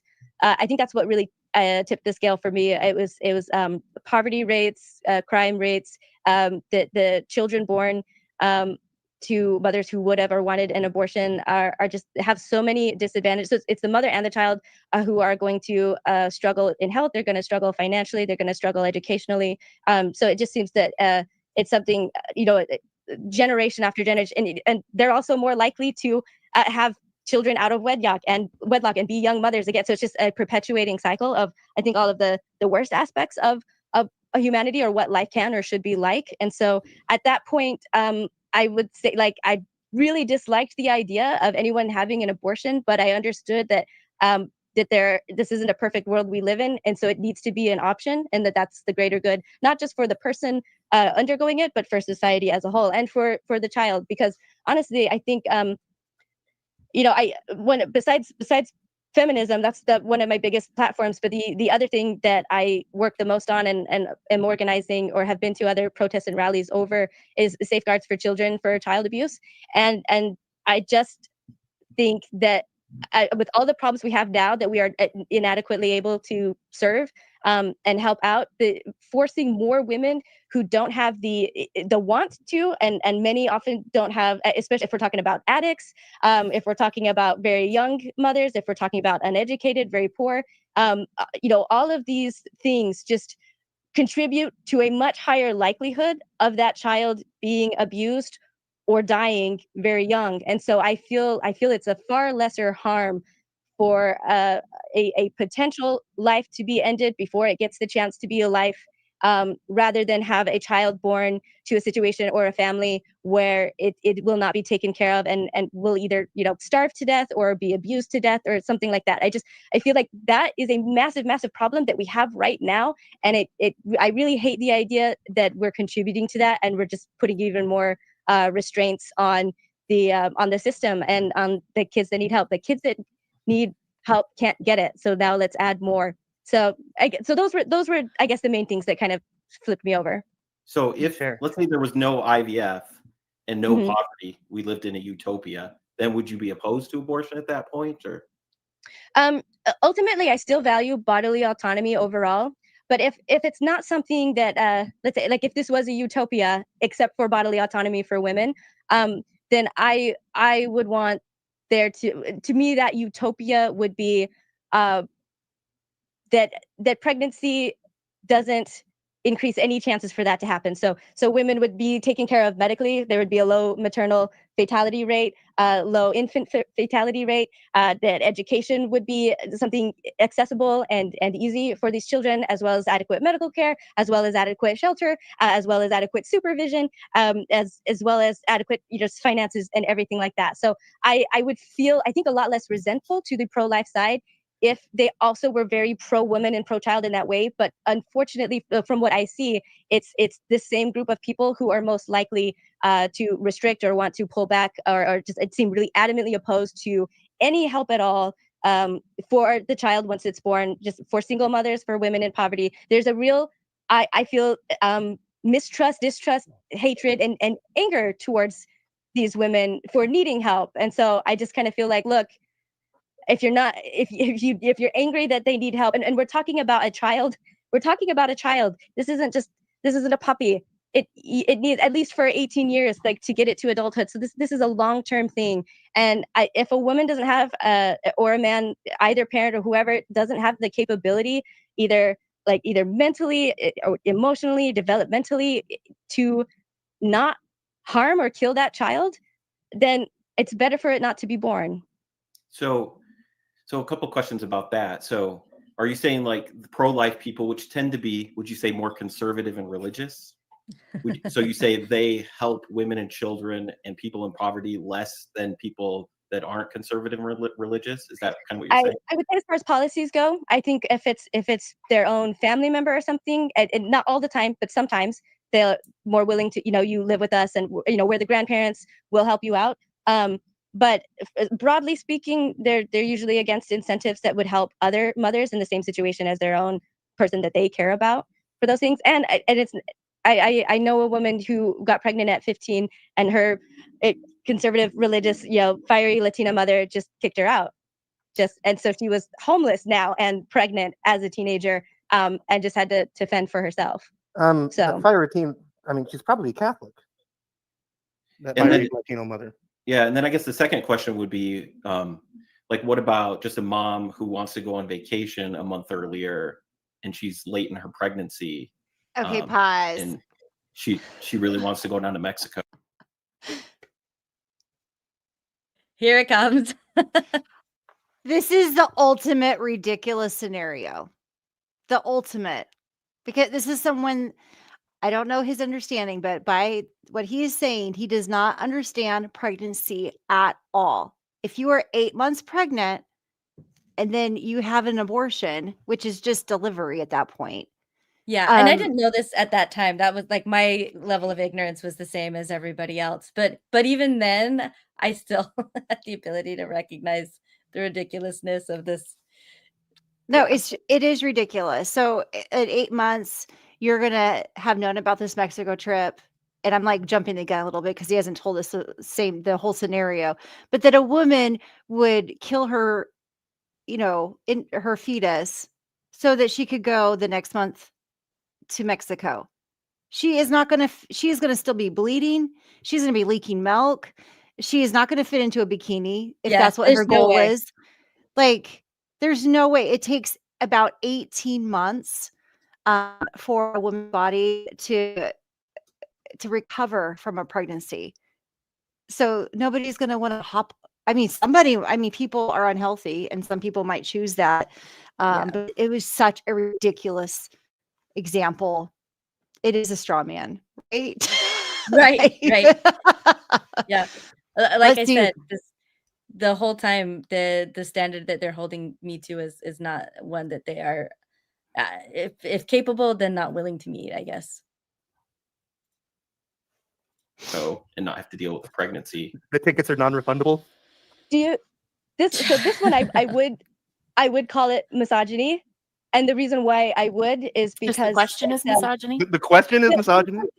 The assumption behind it is misogynistic because it's more a philosophical, logical question. This is a hypothetical. I guess, but the thing is, and this is, I think, one of the problems I have with the way women are treated, like either as like infantile, or just like they're just not thinking at all, and that this is just really flippant, like, oh, I want to go to Mexico, but this pregnancy that I presumably want, and I'm going through 8 months of, but like it's coming up on that vacation time, so let's just kill it, and I want to go to Mexico.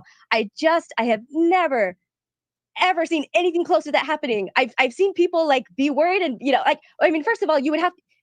I'm sure somebody could dig up a talk video. If you want this vacation to Mexico and but theoretically, no, but Maven, theoretically, like if you have an abortion way before then, you don't go like, oh, it's a month away now, and I've come 8 months along now. Oopsie, I forgot Maven, that on the. Maven, you realize that you realize that you are implicitly making the argument that there are limits, that there is a moral line that can be crossed here.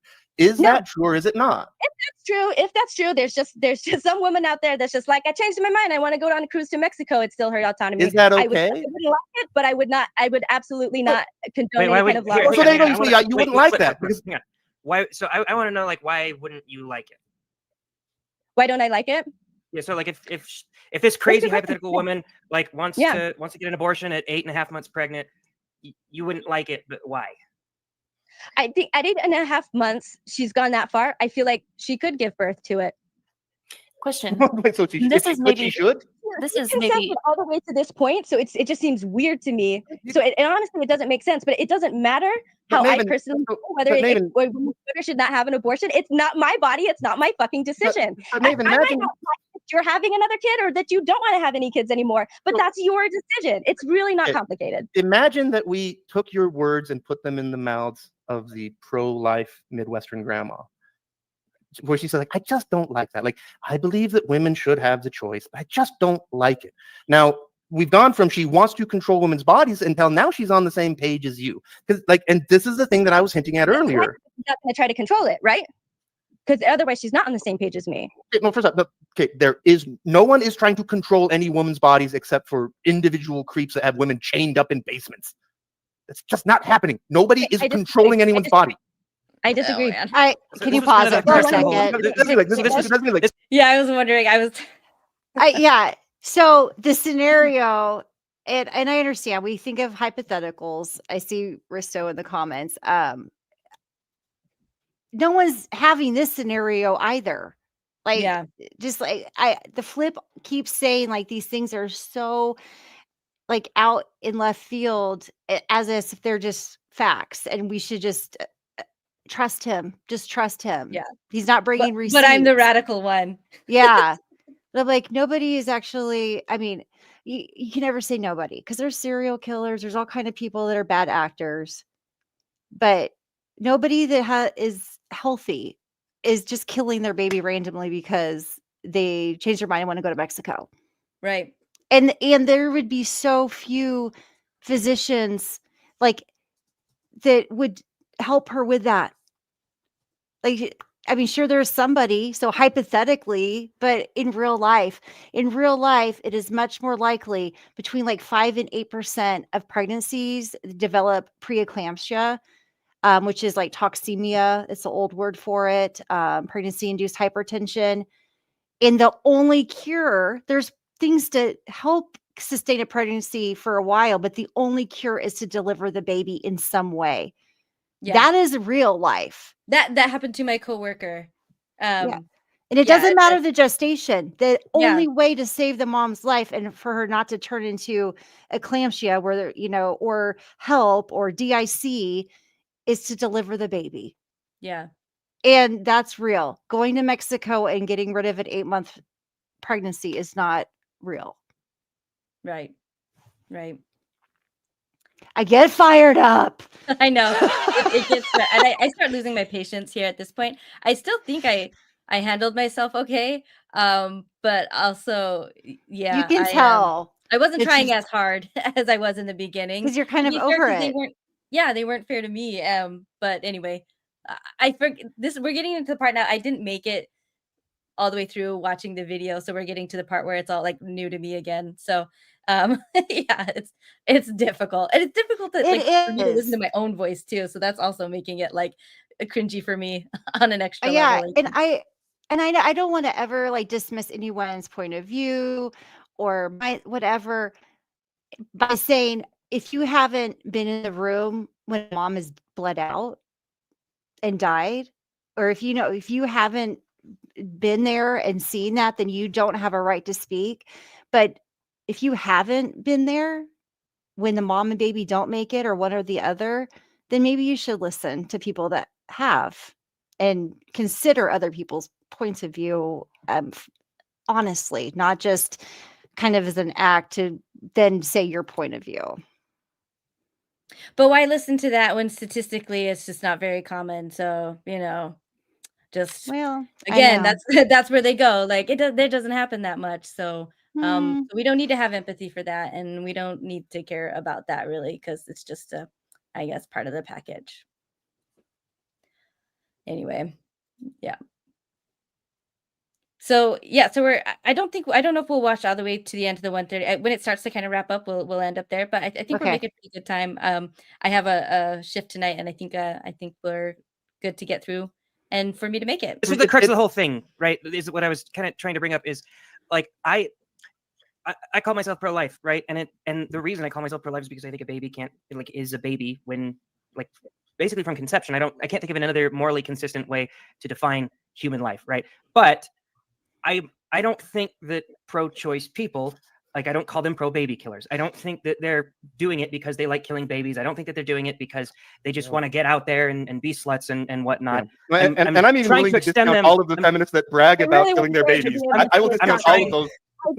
and still go with Jared's I train. think Jared, you're very patient because like he has interrupted you almost every time you've tried to say something, That's not and true. I find that very This thing is unfortunate. being recorded, Okay, David. hang on. David, this is being Okay, recorded. I was quiet for 10 hang minutes. on. Okay, Yeah, you hang went on. 10 minutes. Hang Come on. on, Maven. Let's- okay, No, so look, I am it's I'm definitely willing not to fair. extend that Nothing is grace, being but I feel recorded. like Jared, just finish, please.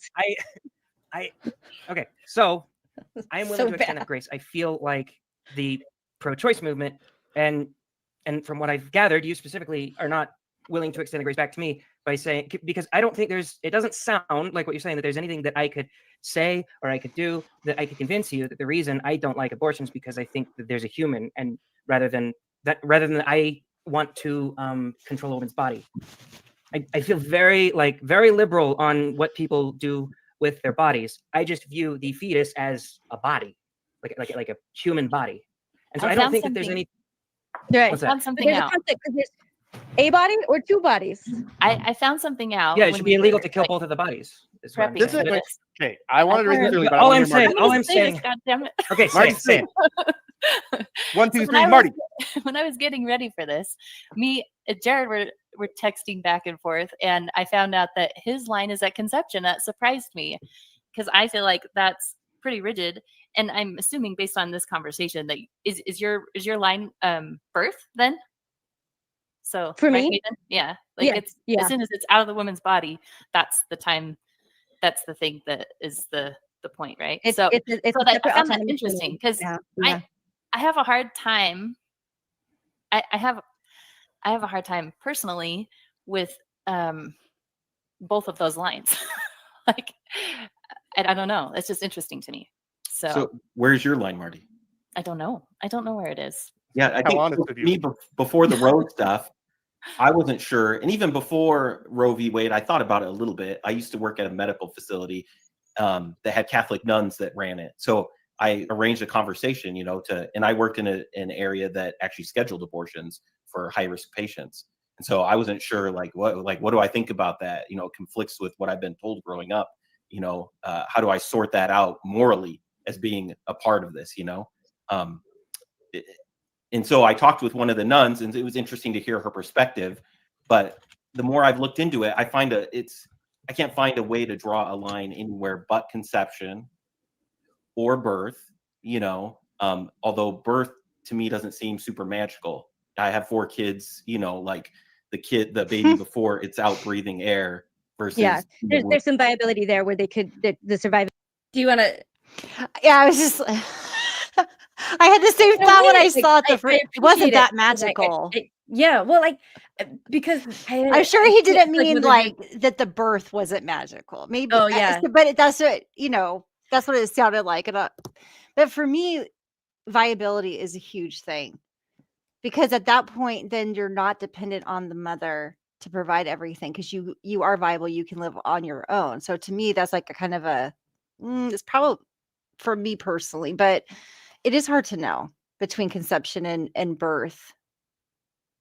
Yeah.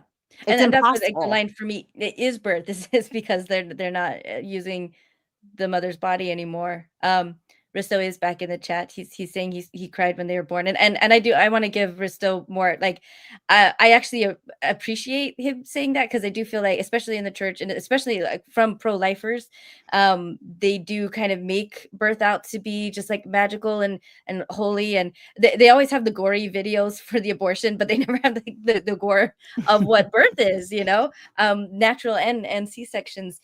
And I think part of pedestalizing motherhood is almost kind of putting it in this like magical fantasy realm almost, where the harm can be really minimized. So with Rissa was never Mormon, so apologies for that then. But I think maybe that's where Risto evangelical comes from. Then I was thinking it was an evangelical convert, like from Mormonism to evangelism. I'm guessing now, and I guess we'll see in the chat if he was raised evangelical, which is still it's still in that kind of group and framework. But so I appreciated the more which I would guess actually probably came from his job and the work that he had actually coming up against more of these scenarios. So I think that's why he would be a little bit more realistic than what I see most pro-lifers being. But it was interesting to me, and maybe this could be a topic for another day. But But the fact that, I mean, and you started off pro-life as well in your work, if I'm understanding you Mhm. correctly, and you only wanted to work at institutions, you know, that were that way. And sometimes I like when you have two examples like this, I I can't help but wonder what's the difference between someone who is able to see the reality of it and still not quite get it. I mean, and then I can only guess, like, a part of me honestly wants to say it's because he's a man, maybe, is part of the reason There's why he can see, yeah, I like, don't know. the extreme and not, whereas for you, isn't that what, um I over time, at least, like, the more you come across these scenarios that started to change you over to pro-choice, right? But that didn't happen for him for whatever reason. Yeah, Um, eventually I came to the realization that no matter what would choose for myself, it was not up to me to choose for other people. Like I needed to support them because I did see so many different scenarios, way more than you can legislate around. yeah, And the and there legislation hurt, even like well-intentioned things that I supported in the past. yeah, I saw it hurting women and babies. exactly. Um, I had a thought, but I lost it, so we can go back to it. Ability is good. I think Well, that's what you're and referring Well, to, but like, at the end and at I'm the end. pretty sure. I mean, I'm Yeah. pretty sure partial birth abortions are just that. Like, I don't think are they even legal, right? They're not No, legal. they haven't. No, that's the thing. Like, I mean, But, Like, as in, No. they're exceedingly just rare. don't They're exceedingly rare. No. Where okay, yeah, I was like, "Oh, I was putting Bristol's comment up, but then I was like, "Yeah, we definitely need, medical Yeah. expert here." And Just he for also asked, clarification, it's illegal. And has it happened?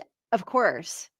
In history, it's happened in more recent history, but partial birth abortion is not really a part of an abortion discussion, in my opinion, because if you can birth a baby, then birth a baby. There's, or have an abortion. I don't, the partial birth abortion is, to me, I really, as a pro-lifer, was affected by this the concept that people are doing this routinely, and it's yeah, just not true.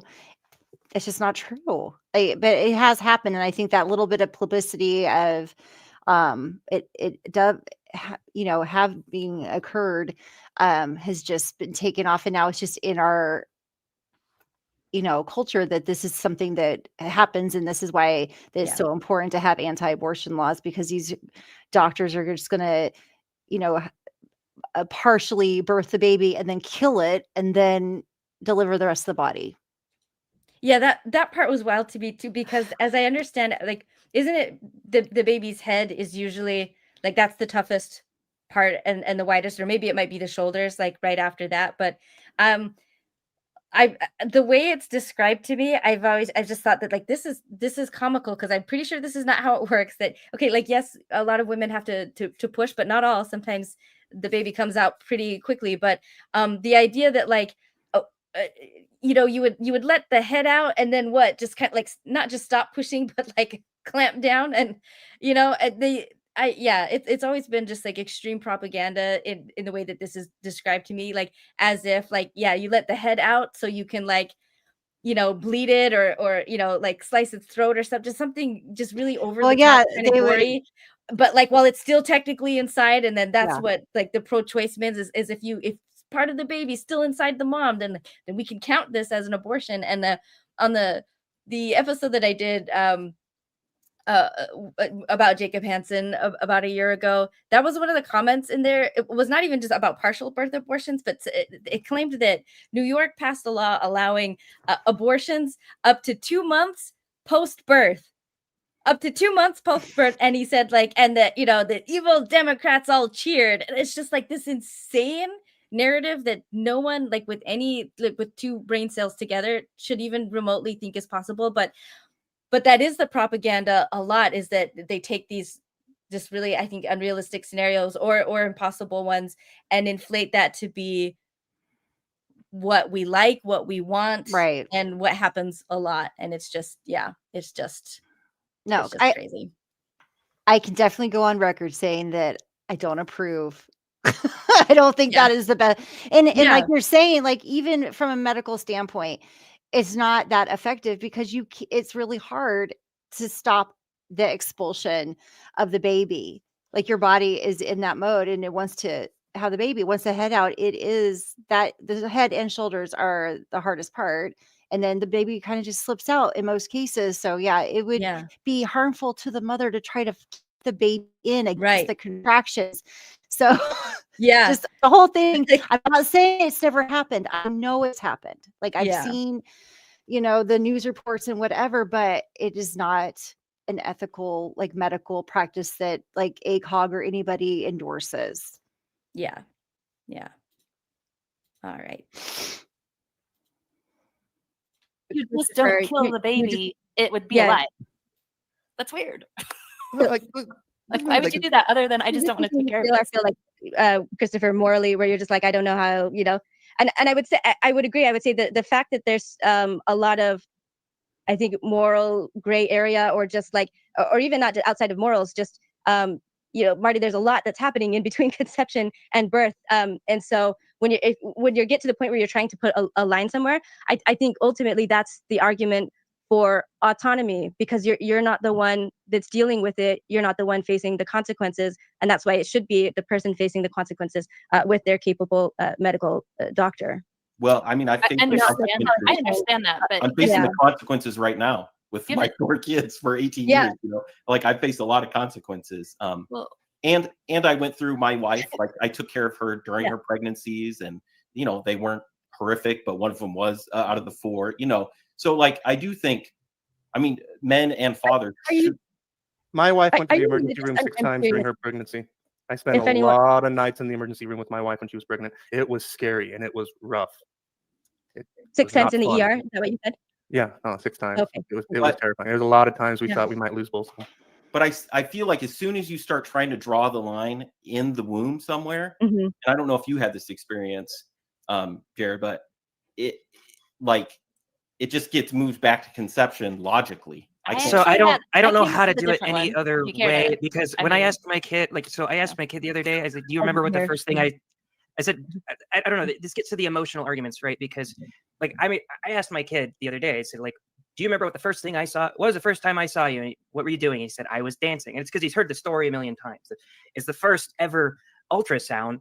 And you look at the ultrasound and he's a little jelly bean. He's not even as big as a jelly bean, but he's Mhm. squirming around. He's literally dancing and stuff like that. So it feels like it's so distinctly not part of the woman's body. And I don't even want to. I don't want to get off into the road because I actually don't want to argue abortion in here very much. But I think I want to already present got- my I keep double clicking my mute button. Again, when I think when we progress as a society and we look back on things in the past that past people used to think, and we think that that's idiotic, or when we look at like the civil rights era or even the antebellum slavery and stuff like that, it's just so obvious like how Mhm. awful that is, but it really wasn't to the people at the time. I think this is going to be one of those things. Comments like this, talking about an ultrasound and what's it again? It's a machine that you have to use to see inside of another person's body, and then to say that thing inside the other person's body, that this image is this machine is bringing up, is not that part of her body. That is just factually incorrect and insane, and that's one of the things that I think future generations, if we can progress, we'll look back on and just say, how can an adult man actually say something like that? But it's just so ingrained, and that's the bias is there. And again, just and anytime I hear a pro-life person even use the word ultrasound, I instantly see it, and this is what they're using it's always, again, another way to just completely erase the person that the ultrasound is actually of, is the mother, the human being there. The focus on the fetus is always it's always to erase the other person, to focus on that. And whenever they bring up ultrasounds, that's what they're doing there. They're trying to really erase the mom in a way, and zero in on that fetus. So yeah. It's appealing to, I mean, we love babies. Yeah, They I love babies. Yeah. Yeah, it's a cruel tactic. Mhm. It And in the it way that I've diminishes seen it women. done, Mhm. as part of like truly informed consent, that's okay. But the way that it's practiced and used as like that, A it's an guilt tactic. obstacle. Yeah, it's a Mhm. barrier to something you probably have already decided and explored all the possibilities. And yeah, it's really cruel. When the Dobbs decision happened, I went to a rally and at Salt Lake City at the Capitol, a pro-choice rally, and the speeches there were really awesome. And there was one lady, and I wish I could like find out who she was. I might have to put some feelers out, but she was she was a believing active Mormon. She had 4 kids. And I just found like having like so much energy and just loving everything she said, because she's, you know, and she said that, like, I have 4 kids, I love my 4 kids. And I can't remember the circumstances around her abortion, but she did have an abortion, and she did have to do the whole like listen to the fetal heartbeat thing. And she was just like just screaming out of the mic, like, you know, if I shouldn't have to listen to something, you know, like that to make a decision about my body because I'm not a child, but I can, because it's still my decision, and I'm not a bad mom. I'm a great mom, and this is why I'm able to be a great mom for the 4 kids that I already have. And like, yeah, it was just really awesome energy. And so I just wanted to point that out, that I remember her like referencing that thing. And there was, I think that was something that the Utah, like, they passed a law, but way before the Dobbs decision. And again, where just the men made the decision. There were very few female representatives, but even then, I think it was just six female representatives. 4 were Republican, 2 were Democrat, but they all walked out when they passed this bill. I think it was probably like, or if not this heartbeat thing, then something similar. And that was the picture, I think, in the Tribune, was these 6 women all like in a hug together outside of the chambers um after their colleagues just voted away, you know, part of their rights, or voted in obstacles for their choice in their healthcare. It's very sad, but yeah. Hypothetical, because We'll let him finish his and I thought. want to take Maven. Oh wait, okay. So- Whenever the next pause is, I've got to think. We can do whatever after this. All I wanted to do with this discussion, really, with Maven, was sort of see if there was this reciprocal grace, and it doesn't quite feel like that's possible. I don't think you're a baby killer, but it sounds like you think I'm misogynist at heart based on this view. I think I grant That's you the far more only grace real than you grant explanation. me. But that's my I think experience you with feminism in guys are general. correct on that, I want to hear and what her that answer But is. also, Maven, Hang on, I let her. wrong. I want to. think I want to Sorry, hear her I answer. thought we were. Sorry, I thought we were at a pause. I yeah, just want to hear her answer. I think you're correct, and I think I have some work to do in this area. It's not a decision I can just make. So I need work, I guess. I'll I'm agree not. with you. I'm not Pause. trying to Steve, I have lecture a you. question. I'm not like No, doing no, a you're not be lecturing me. better. No, I don't see it that way at all. You're accurately sharing how you feel, and I'm agreeing. I think with And with Maven what I might be understand of right. your perception, and I feel like you have a valid point there. Again, I just don't. I don't know that I can't just flip it right now, but Well, yeah, that's you're just giving me a how lot to think about. Yeah, and I think I have some improvement, not some, but maybe a lot of improvement in this area. So Well, I'm definitely not. I'm definitely not sexist. I have a lot of women friends, so oh no. I have like 3. Oh, I definitely have That's how not internalized sexist I am. misogyny. I've accepted it. Mhm. It's fine. Marty I'm tolerates curious, me. That I'm means curious I about love women. everyone else's religious beliefs because and this might be a more like black and white thinking. I typically view there's always exceptions, but I feel the majority of people who are pro-life do still have some religious belief, and I'm thinking maybe not among this group. I'm curious. Risto is probably the closest, right? Yeah, I am definitely. On the screen of right us now, go to there's church. one person that affirms the existence of a supernatural creator God. Is that But I correct? don't. Yeah, but I don't. To be But he's honest, cool about it. I think the non-supernatural theist evolutionary view against abortion is pretty strong as well. There are good secular arguments for it. Okay. My That's interesting. maternal instinct. The whole would be natural that's- biological process thing, I think, is a strong argument. And genetic the genetic Like separation. it's how life happens thing. Like that's pretty critical. Yeah, Yeah, but I guess my we can always maternal go. instincts tell me that that's something that's worth protecting. Oh and no, I'm not that's your sure. internalized misogyny, Marty. And I'm not Patriarchy sure. told you care about But children. at the same time, I sat. So I did these things called 3 practice circles. Some people here have heard of them because I tried to get people to come to them, but nobody did. And it would be similar to this, other than it wouldn't be as free. You'd have to follow rules, and so that would be hard for some people. Shut up. So, but there was this gal that talked about her abortion. She's like older now. She has kids. She's a grandma.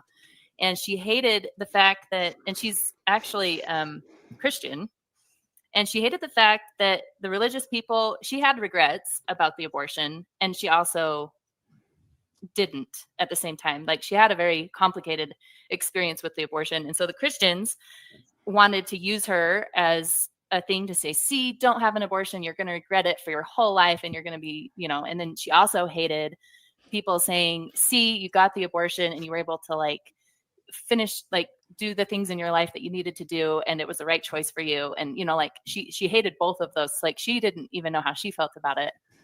But I don't know, I think it's interesting listening to people that have gone through that, and I don't think it's easy. I just don't think it's easy. I don't think it's conception Ultimately, or you don't want to force birth. your choice onto other people. That's pro-choice. Whether you chose to give birth and have children, and you wouldn't do that to someone else, or you chose to have an abortion, but you would not tell somebody else to do that.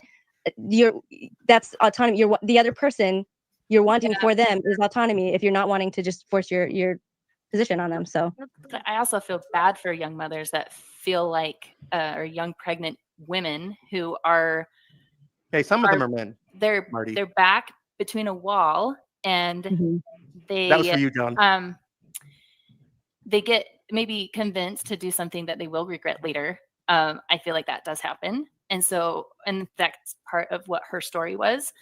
And it's interesting because if you're an advocate for having that choice, sometimes I don't think that education is there. I don't think it's just like, hey, you can do this and it's no big deal, but it is a big deal. And so they downplay the big dealness of it. And I feel like that's also bad. Like, I don't, I agree. In this, it doesn't, but people are so passionate about it. I don't know. You're just not going to, get reasonable. I try another cut to the bone. Another cut to the bone. Can you pause to make about this is the old Thomas Sowell Saul.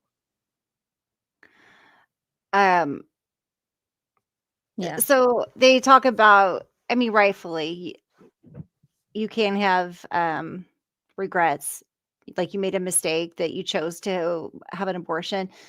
They don't even touch with a 10-foot pole that you might regret having children. And that's also something it's really difficult to take back. Because like I said, you can opt out by giving away your child. But is that really feasible? And, so, and you can regret having children and still love your children, right? There's definitely parents out there who regret having the children, and they do hate their children and resent them. But especially coming out of Mormonism, where so much of our, and you know this more than I do, the pressure. Well, I know the pressure because I felt that too.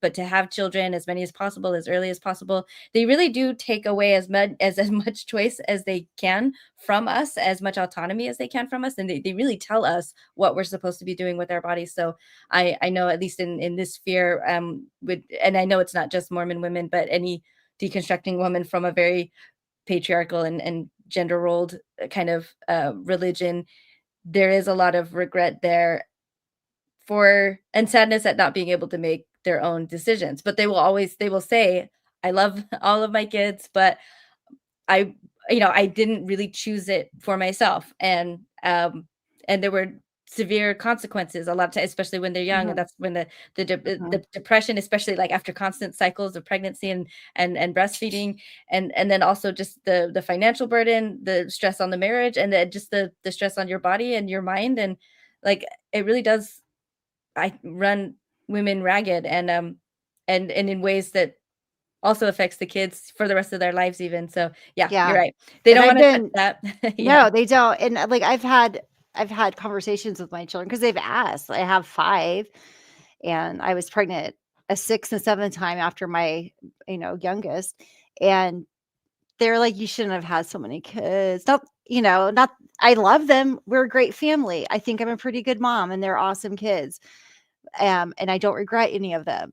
But they understand, like, wow, 5 is a lot. And they're going to choose, at least at this point, to have less than that.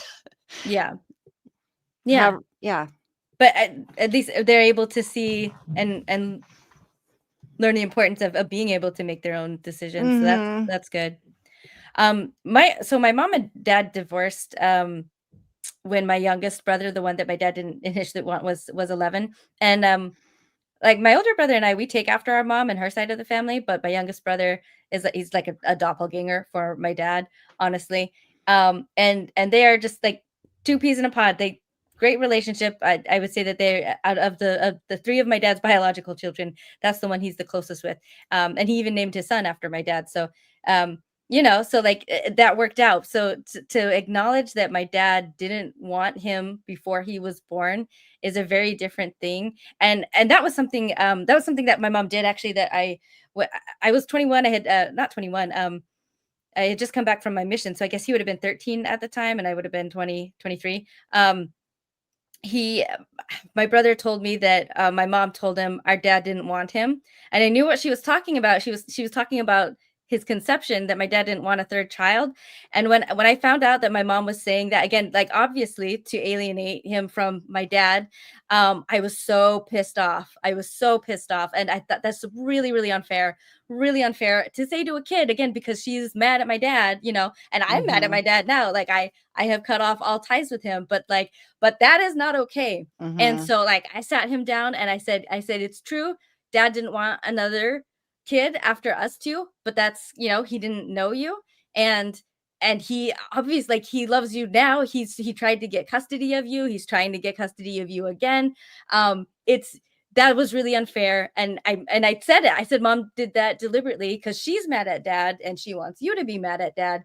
But it's different to say Dad doesn't want you now when that's not true, just because it is true that he didn't want you then. That doesn't have anything to do with you or how much Dad loves you. So yeah, so that was something that I really had to sit down and talk about. But it's the same kind of thing. And it's not the woman. In this case, it's my dad that didn't want it. But yeah, it's just, anyway, these things can be complicated. And yeah, people can regret either decision, and I've seen a lot of people who are very happy with their decision, either to abort or to go ahead and have a baby, even if it was out of wedlock or whatever, even if they were a teenager, and they made the best of it they can. But that's the point, is that they need to be able to choose that for themselves. They don't get to choose that I think worse things happen either way. So we are getting really, really close.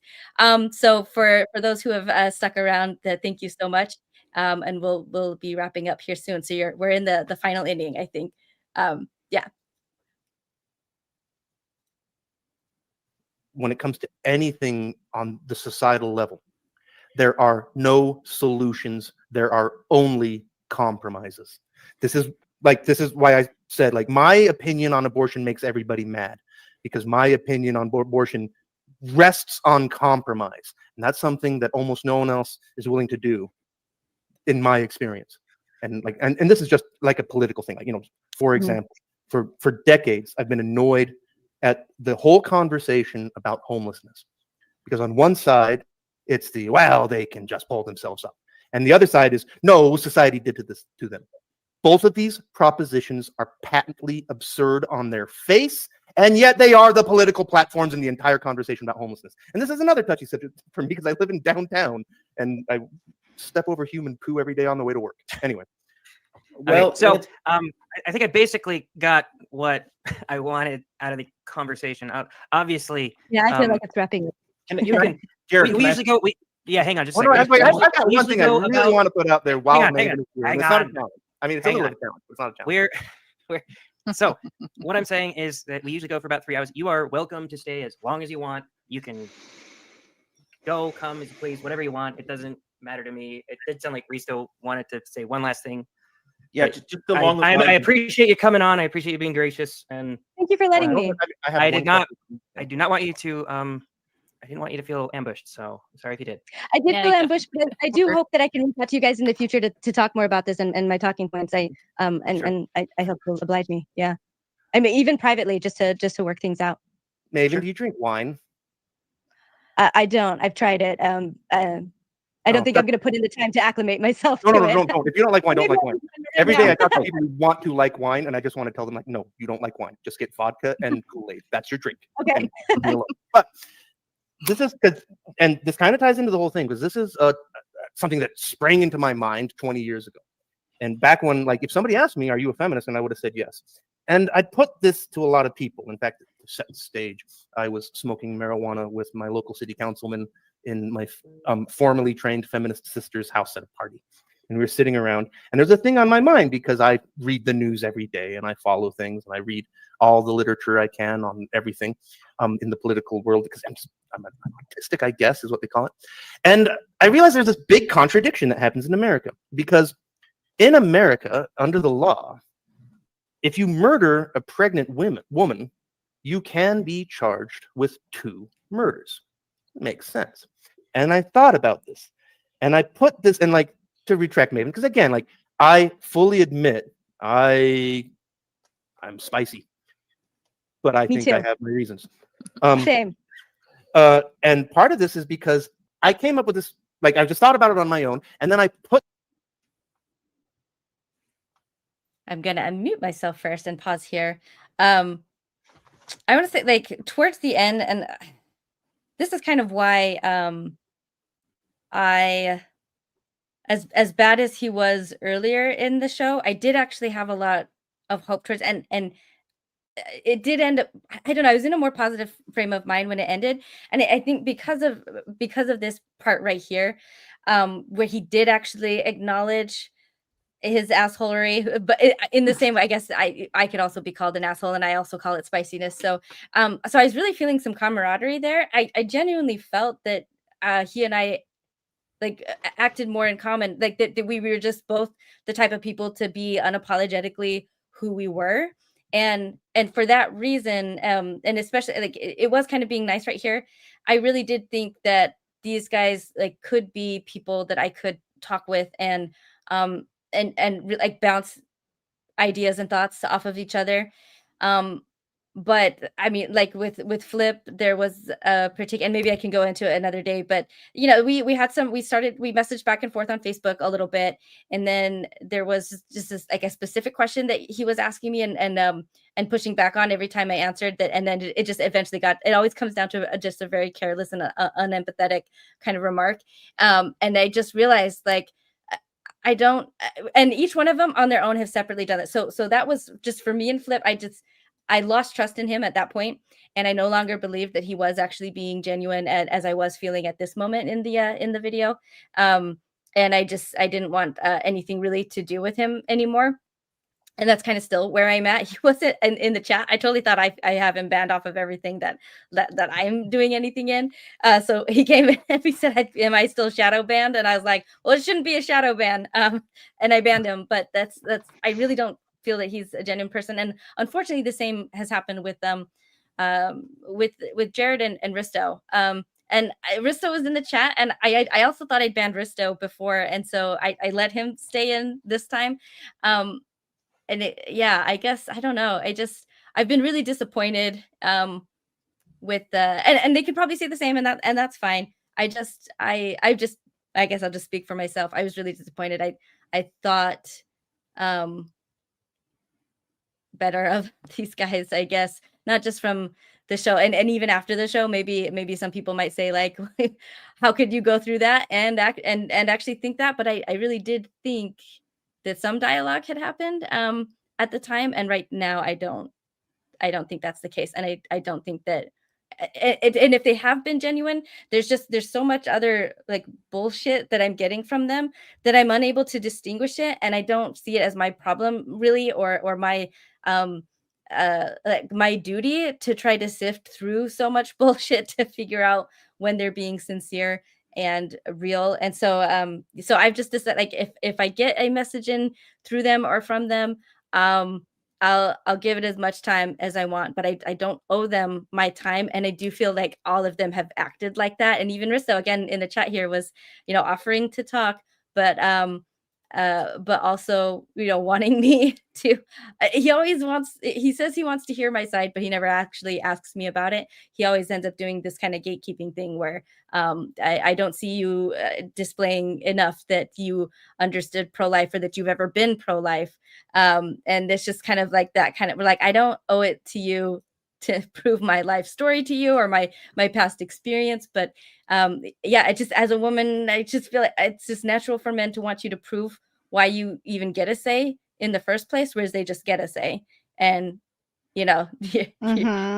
they deserve to be listened to, but you got to earn it. You got to convince me, kind of a thing. So anyway, we'll Yeah. Well, I can be wrong. So maybe I don't, I kind of mirror what you're saying. I'm not going to take my time to go see if any of their other content has value because I only have so much time in my life. And Mhm. so, and this was like the example, and I'm not into it. And so I'm not going down that, but it is, I think, a good example of, I think that they did, at least some of them did have really good intentions, as evidenced by Yeah. the other episode you did that we're going to break down later. Yeah. Um, But I think but what's important about is it's women only. It's Marty and then Jared's wife, and she popped up, I think, in the chat at one point. But yeah. yeah, but this is so hard to talk Yeah. about. And so I think that if they had stayed on the topic of how do we increase the dialogue? How do we even can we have a dialogue? Is this possible?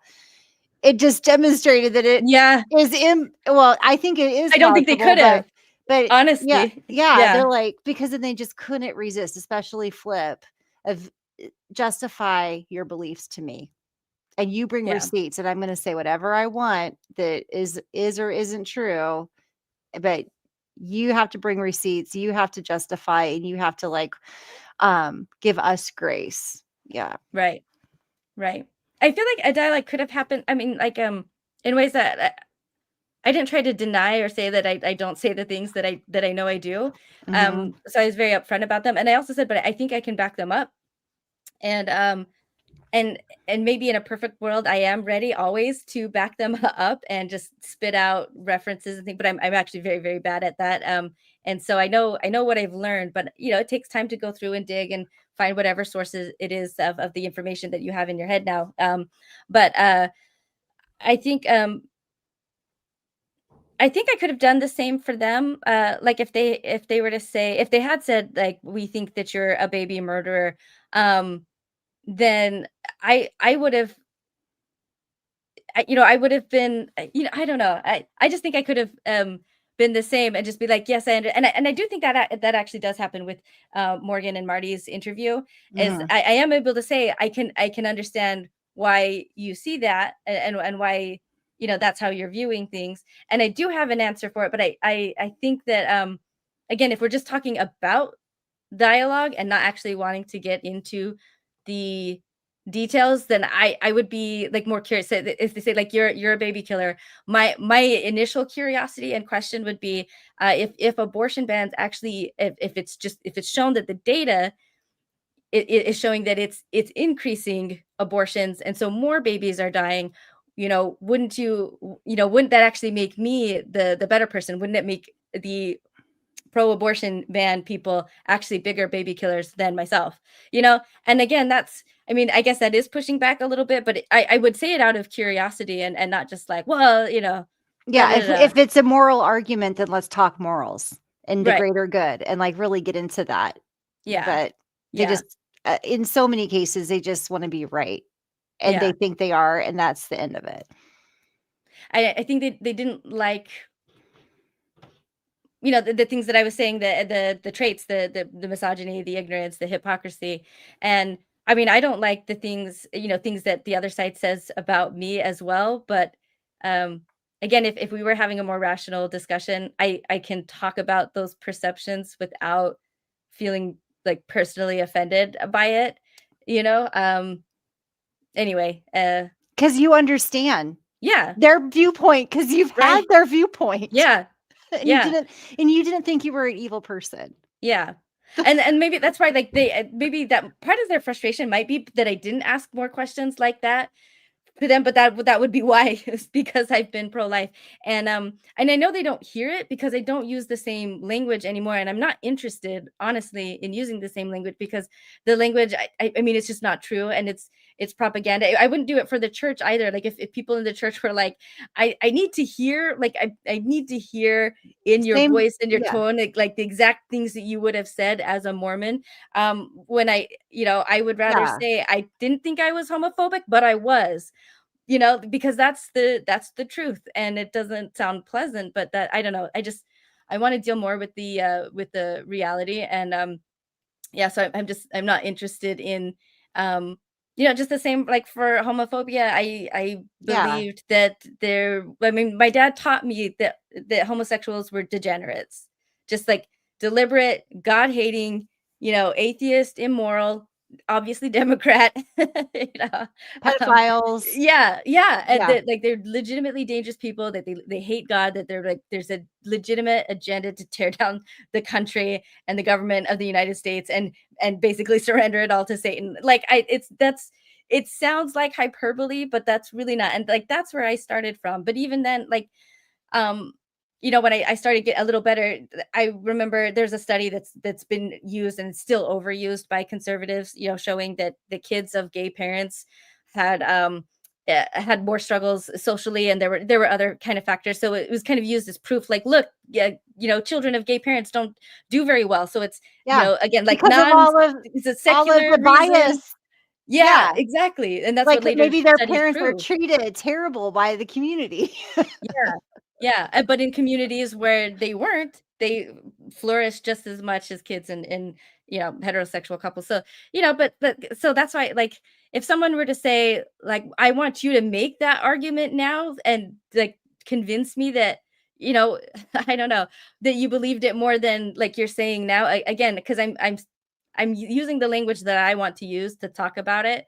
I'm not gonna. I don't know what they want. I don't know when they're wanting. I get they're just moving the goalposts. Honestly, they're just giving me more, like, new things to try to do. Really, to just waste my time, I think, and still just always have an excuse to not have to listen to me, which is against, like, the church too, where it's like they might try to pretend to be sincere and wanting to hear why I left, but, like, but really they're looking for something to say, like, that's the sin. It's Yep. sin. She wanted to sin. I thought it was sex, but then since she's ace and she's not having sex, then it's got to be alcohol. Like, oh wait, she didn't drink any alcohol for years after deconstructing. Then, at pride, feminism, you can always go there, I guess. Like, anyway, and that's kind of how I feel like this conversation was. So, but yeah, but I don't ask the questions because I spent the first 20 years of my life in that frame of mind. So, I'm not curious about it. And because I'm in this, like, I see and hear stuff from them all the time as well. So, like, probably more than they hear from pro-choice stuff, because I don't think they're actually in it as much as I still am. So yeah, I don't know. Anyway, next week, can we wrap up here? I'm feeling there's like another 15 minutes, but I don't know. I I don't think think there's it's a anything. lot of yeah, I don't think there's a lot of I might be missing some point, but I think they got the Yeah. gist of it. And most of Yeah. it, the rest is just like kind of wrapping up. And I'll put the link in the description or in a comment. I think I'm not allowed to put them in descriptions right now. I have to complete some verification or something. But yeah, so next week we're going to meet again. We will go over the interview with Morgan and Marty, which has not been aired anywhere. And they reached out to me to arrange it multiple times. I was the one that ended up canceling a number of times. And I really appreciate them for doing that and for sticking with it and being willing to come on and do that. And I hope that you'll come back for that. We can, go over that and do a little bit of compare and contrast and yeah, talk more about successful dialogue. Was with, Morgan and Marty and myself, were we able to have a more successful dialogue, or is it still, even when everyone's playing nice, is it still fruitless maybe? I'll be curious to hear your thoughts on that. And Yeah. yeah. Yeah. It's Any definitely a whole different conversation. So I'm excited yeah. to get into that one too. Yeah. And I hope you'll all join us for that. Thanks everyone for your support, and yeah, thanks Carrie for coming, and I'm so excited to have you helping me out on this. Yeah, love everybody. See ya.